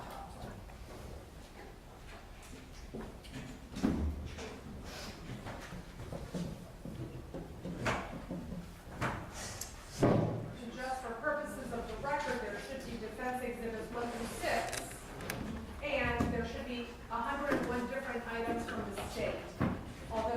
numbered through 104.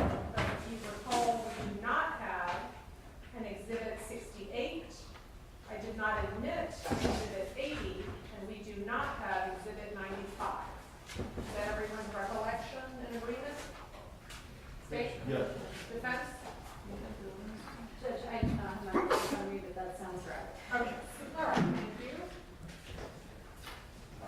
So unless there's anything else we need to take up, then we will be in recess until we get either a question or verdict. If you are going to leave the courtroom, please be sure to leave your cell numbers so that we can easily reach you if you need. All right, thanks everyone.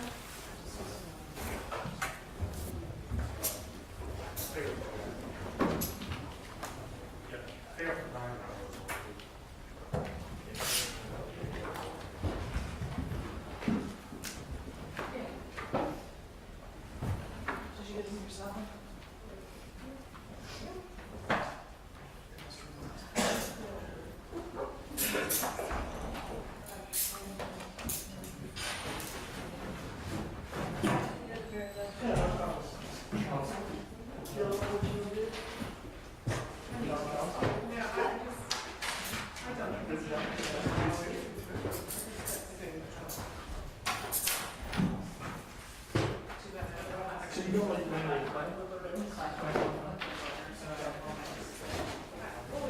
I've only been at courthouse one time, and 20-something, really, I was very, I was only there.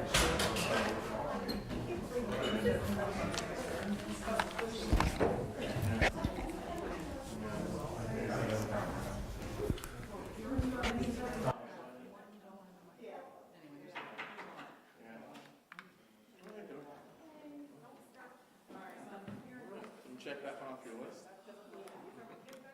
Where did they go?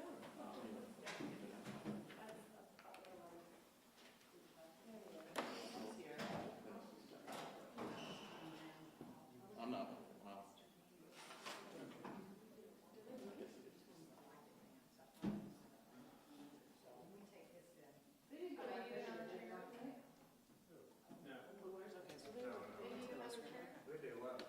No, they left all their stuff.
not here, let me just say that when we received the verdict, I do not want to have any outburst or emotional outbursts of any kind.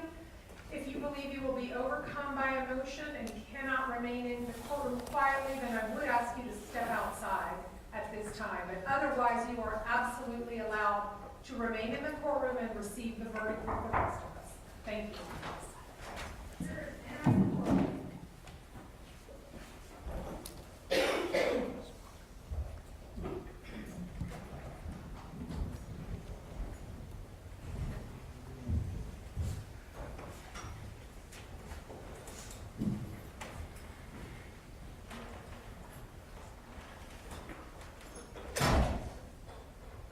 All right, thank you, ladies and gentlemen. Everyone may take their seats.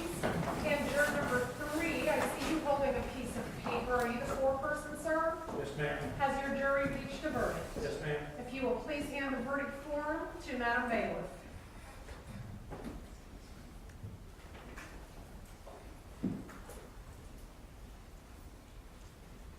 Thank you.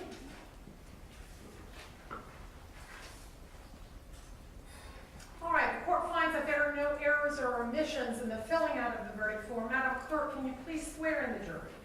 I'm sorry, please publish the verdict. In the Circuit Court of the 4th Judicial Circuit, in and for Duval County, Florida, case number 16, 2017, CF 2246 AXXXMA, Division CRE, State of Florida versus Ronnie Hyde. Verdict: we, the jury, find the defendant guilty of first-degree murder as charged in the indictment. So say we all, done in Jacksonville, Duval County, Florida. Signed by the foreperson, dated April 1st, 2022. Does counsel for either the state or defense desire the jury to be polled? Yes, Your Honor, we desire to be polled. All right, Madam Clerk, if you'll please poll each juror. Juror number 1, was this your true and correct verdict? Yes, ma'am. Juror number 2, was this your true and correct verdict? Yes, ma'am. Juror number 3, was this your true and correct verdict? Yes, ma'am. Juror number 4, was this your true and correct verdict? Yes, ma'am. Juror number 5, was this your true and correct verdict? Yes, ma'am. Juror number 6, was this your true and correct verdict? Yes, ma'am. Juror number 7, was this your true and correct verdict?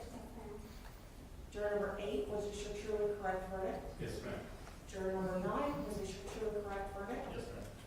Juror number 10, was this your true and correct verdict? Yes, ma'am. Juror number 11, was this your true and correct verdict? No. And juror number 12, was this your true and correct verdict? Yes, ma'am. Thank you.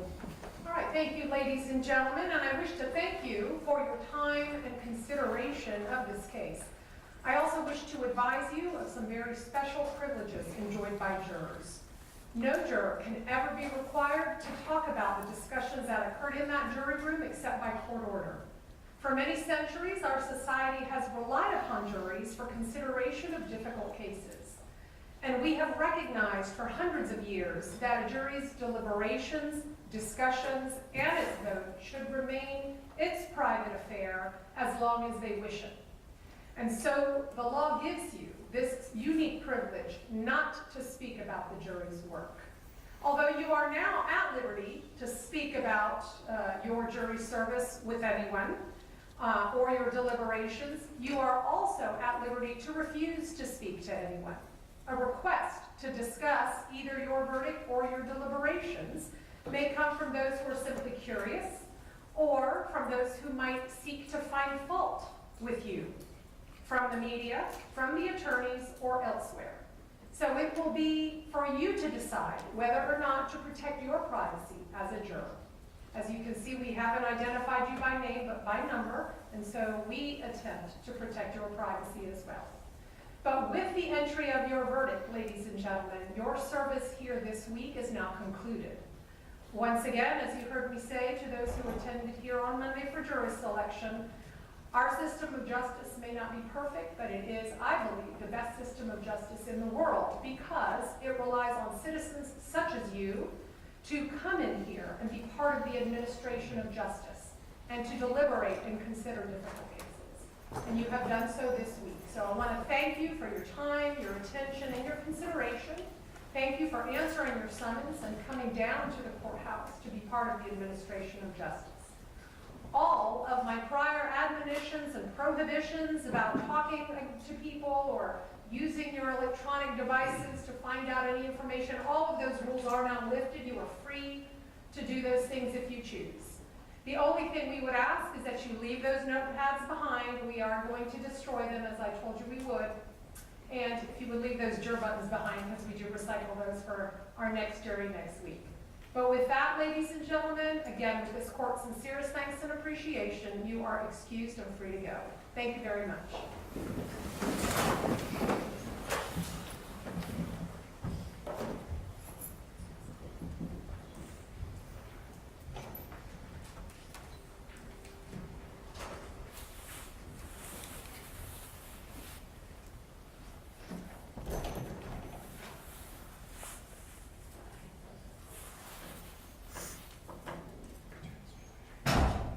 Thank you very much. The jury's out of the courtroom.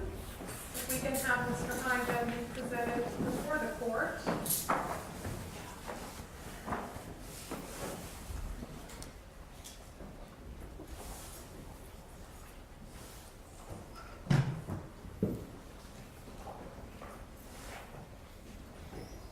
All right, Mr. Hyde, the jury having found you guilty as charged in case number 2017 CF 2246, I am now going to remand you to the custody of the Jacksonville Sheriff's Office.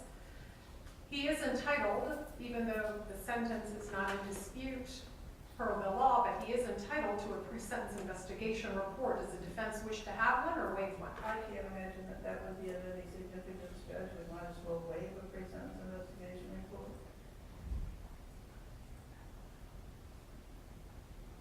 Okay.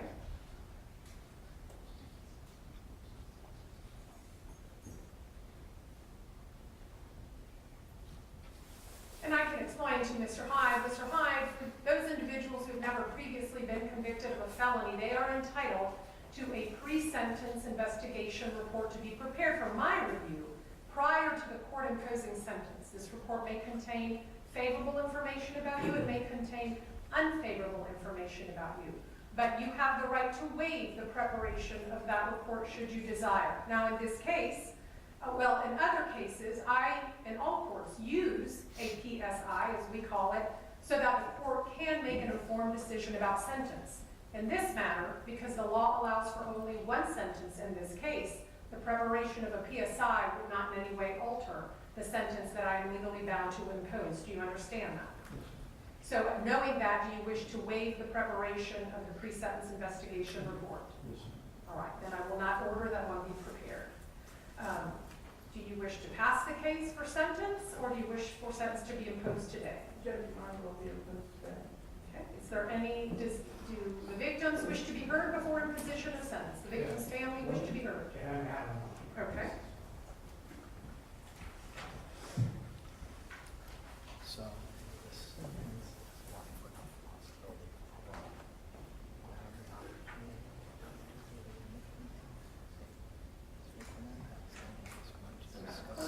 Calculate that.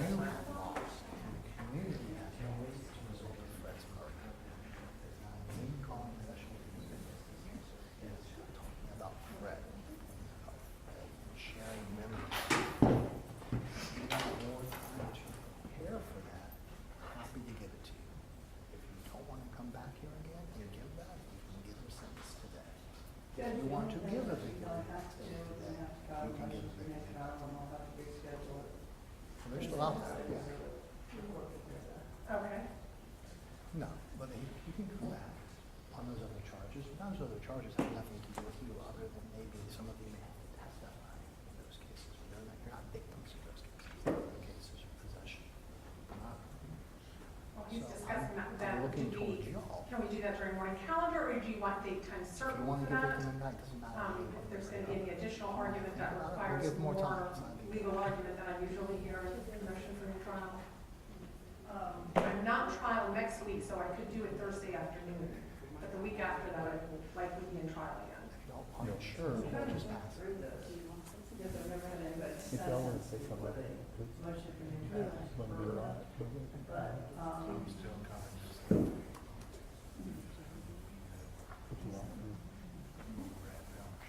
So this is not, you haven't talked much about that. Sir, I will be the 7th with a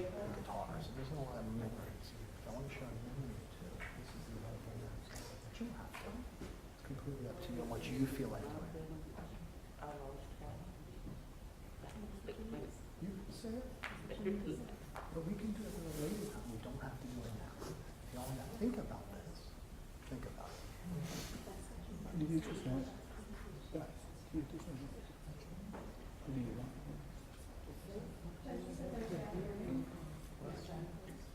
I don't want to rush y'all. You can just. I have pretty large calendars next week, since I passed all my cases from this week to next Of week. course you know the family guys. My family doesn't do anything.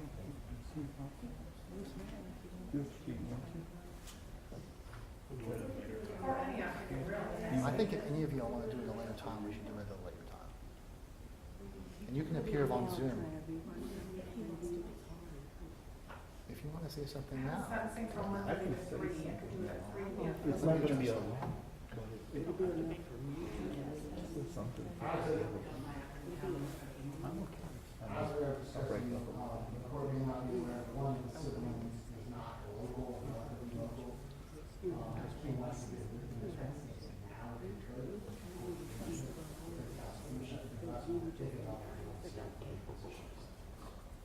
think that's the stage of what's right. Okay. Well, then we shall hear from the victim's family member who wishes to be heard today. And you all can resume your seats at the council table. In the stage they call Travis on, which is she's the podium effect, if I'm right. He could, yeah, or he could stand here at this microphone.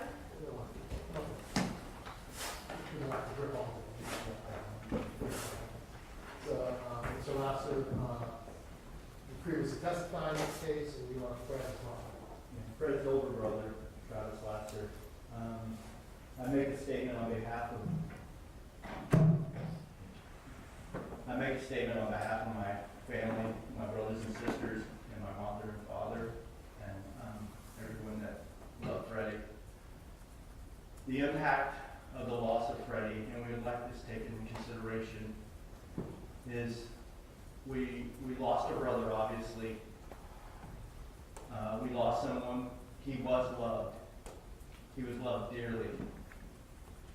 He had a grandmother who, on her deathbed, questioned what happened to Freddie. She died literally hours later, not knowing. We have our brothers and sisters who have wondered what happened to Freddie, not knowing what happened. But more than just the immediate loss of a brother, we lost a future with our brother. We lost a brother that we don't get to call on the weekends and ask, hey, did you see the ball game? We lost a brother like, hey, Freddie, did you write a new song? We liked the last one you wrote.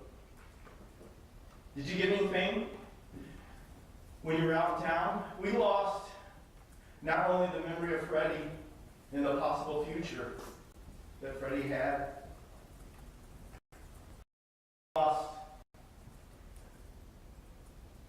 we lost prospective nieces, nephews. I have a son and daughter, and I get to see my son play football, and I get to see my daughter swim, but I don't get to talk to my brother about maybe his son and daughter. Hey, Freddie, how did you do in the football game?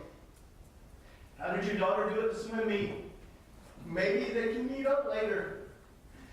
Maybe we can talk. Maybe their nieces and nephews can get together and talk about it. We lost all of that the day he was taken from us, and he did not deserve that. I ask the court to consider this in their sentencing. Thank you, Your Honor. Thank you, Mr. Laster. I think somebody else wants to say something?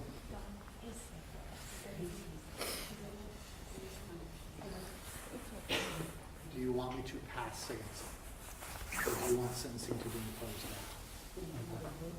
Yeah? Yeah? Yeah? Yeah? You're on the stage requesting sentencing to be imposed now. Okay, then Mr. Hyde, if you will come forward, sir.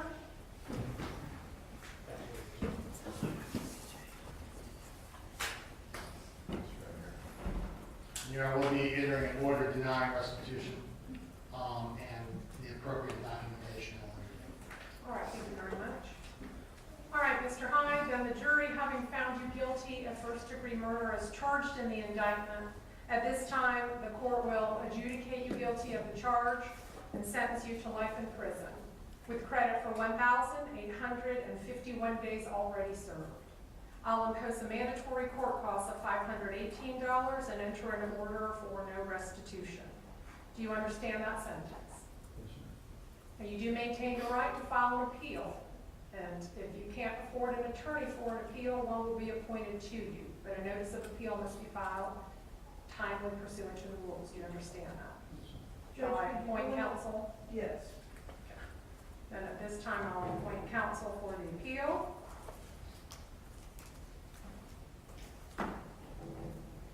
Is there anything else we need to take up then as to this trial? No. Although we need to come back for the defense motion for new trial along with the other pending charges that do still remain. Are you available Thursday afternoon at 3 o'clock, April 7th? No, I'll be hearing Thursday afternoon at 3 o'clock. Okay. Well, let's find another mutually convenient time then.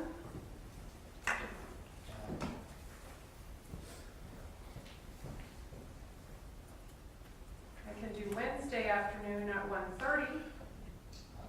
cannot, next week, I could do Friday next week. Can't do Friday, but an all-day juvenile resentencing hearing. I have every afternoon available, Monday through Thursday. I'm out until Thursday. I'm hearing Thursday, so I only have Friday. But the week of the 11th, other than depositions, Currently, except not Wednesday. I have trials that week that I believe, anticipate are going to go, and that's a short week as well since Friday the courthouse is closed.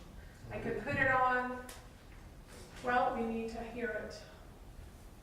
I could put it on for Monday the 11th. State's a bill 11. I didn't see it, Judge. All right. And I can't anticipate anything lasting, obviously that long. Okay. Then let's just hear it Monday morning the 11th during calendar. Yeah, sure. All right. April 11, for hearing on the motion as to count 1, and for pre-trial as to counts 2 through 26. All right, is there anything else? Not from the state. Not from the defense, Judge. Thank you. There is one additional thing, there were 2 exhibits that we have to see. Correct, I'll need an order sealing those 2 exhibits. Is that something you all can prepare for me? Like we can. If you get that to me, I'll sign that immediately. Okay? And then the interim before the order signed, we have to remain. They will remain sealed. Let's clarify from Madam Clerk what numbers those were.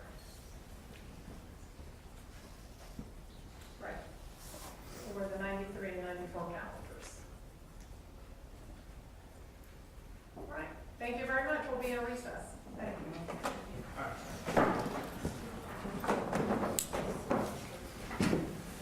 For a minute or two. You got my stuff, and then we got some. So I don't want you to run off without a call. No, no.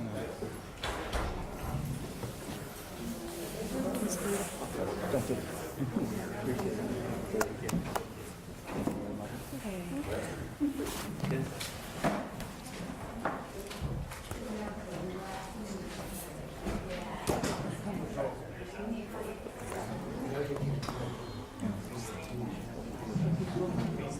Listen, I'm going to give this to you. I don't know if you want to come back to the courthouse.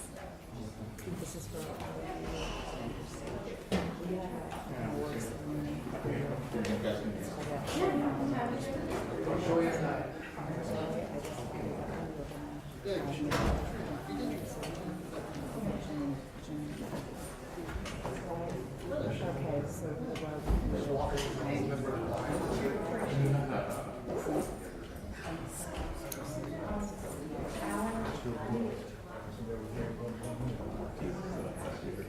okay, so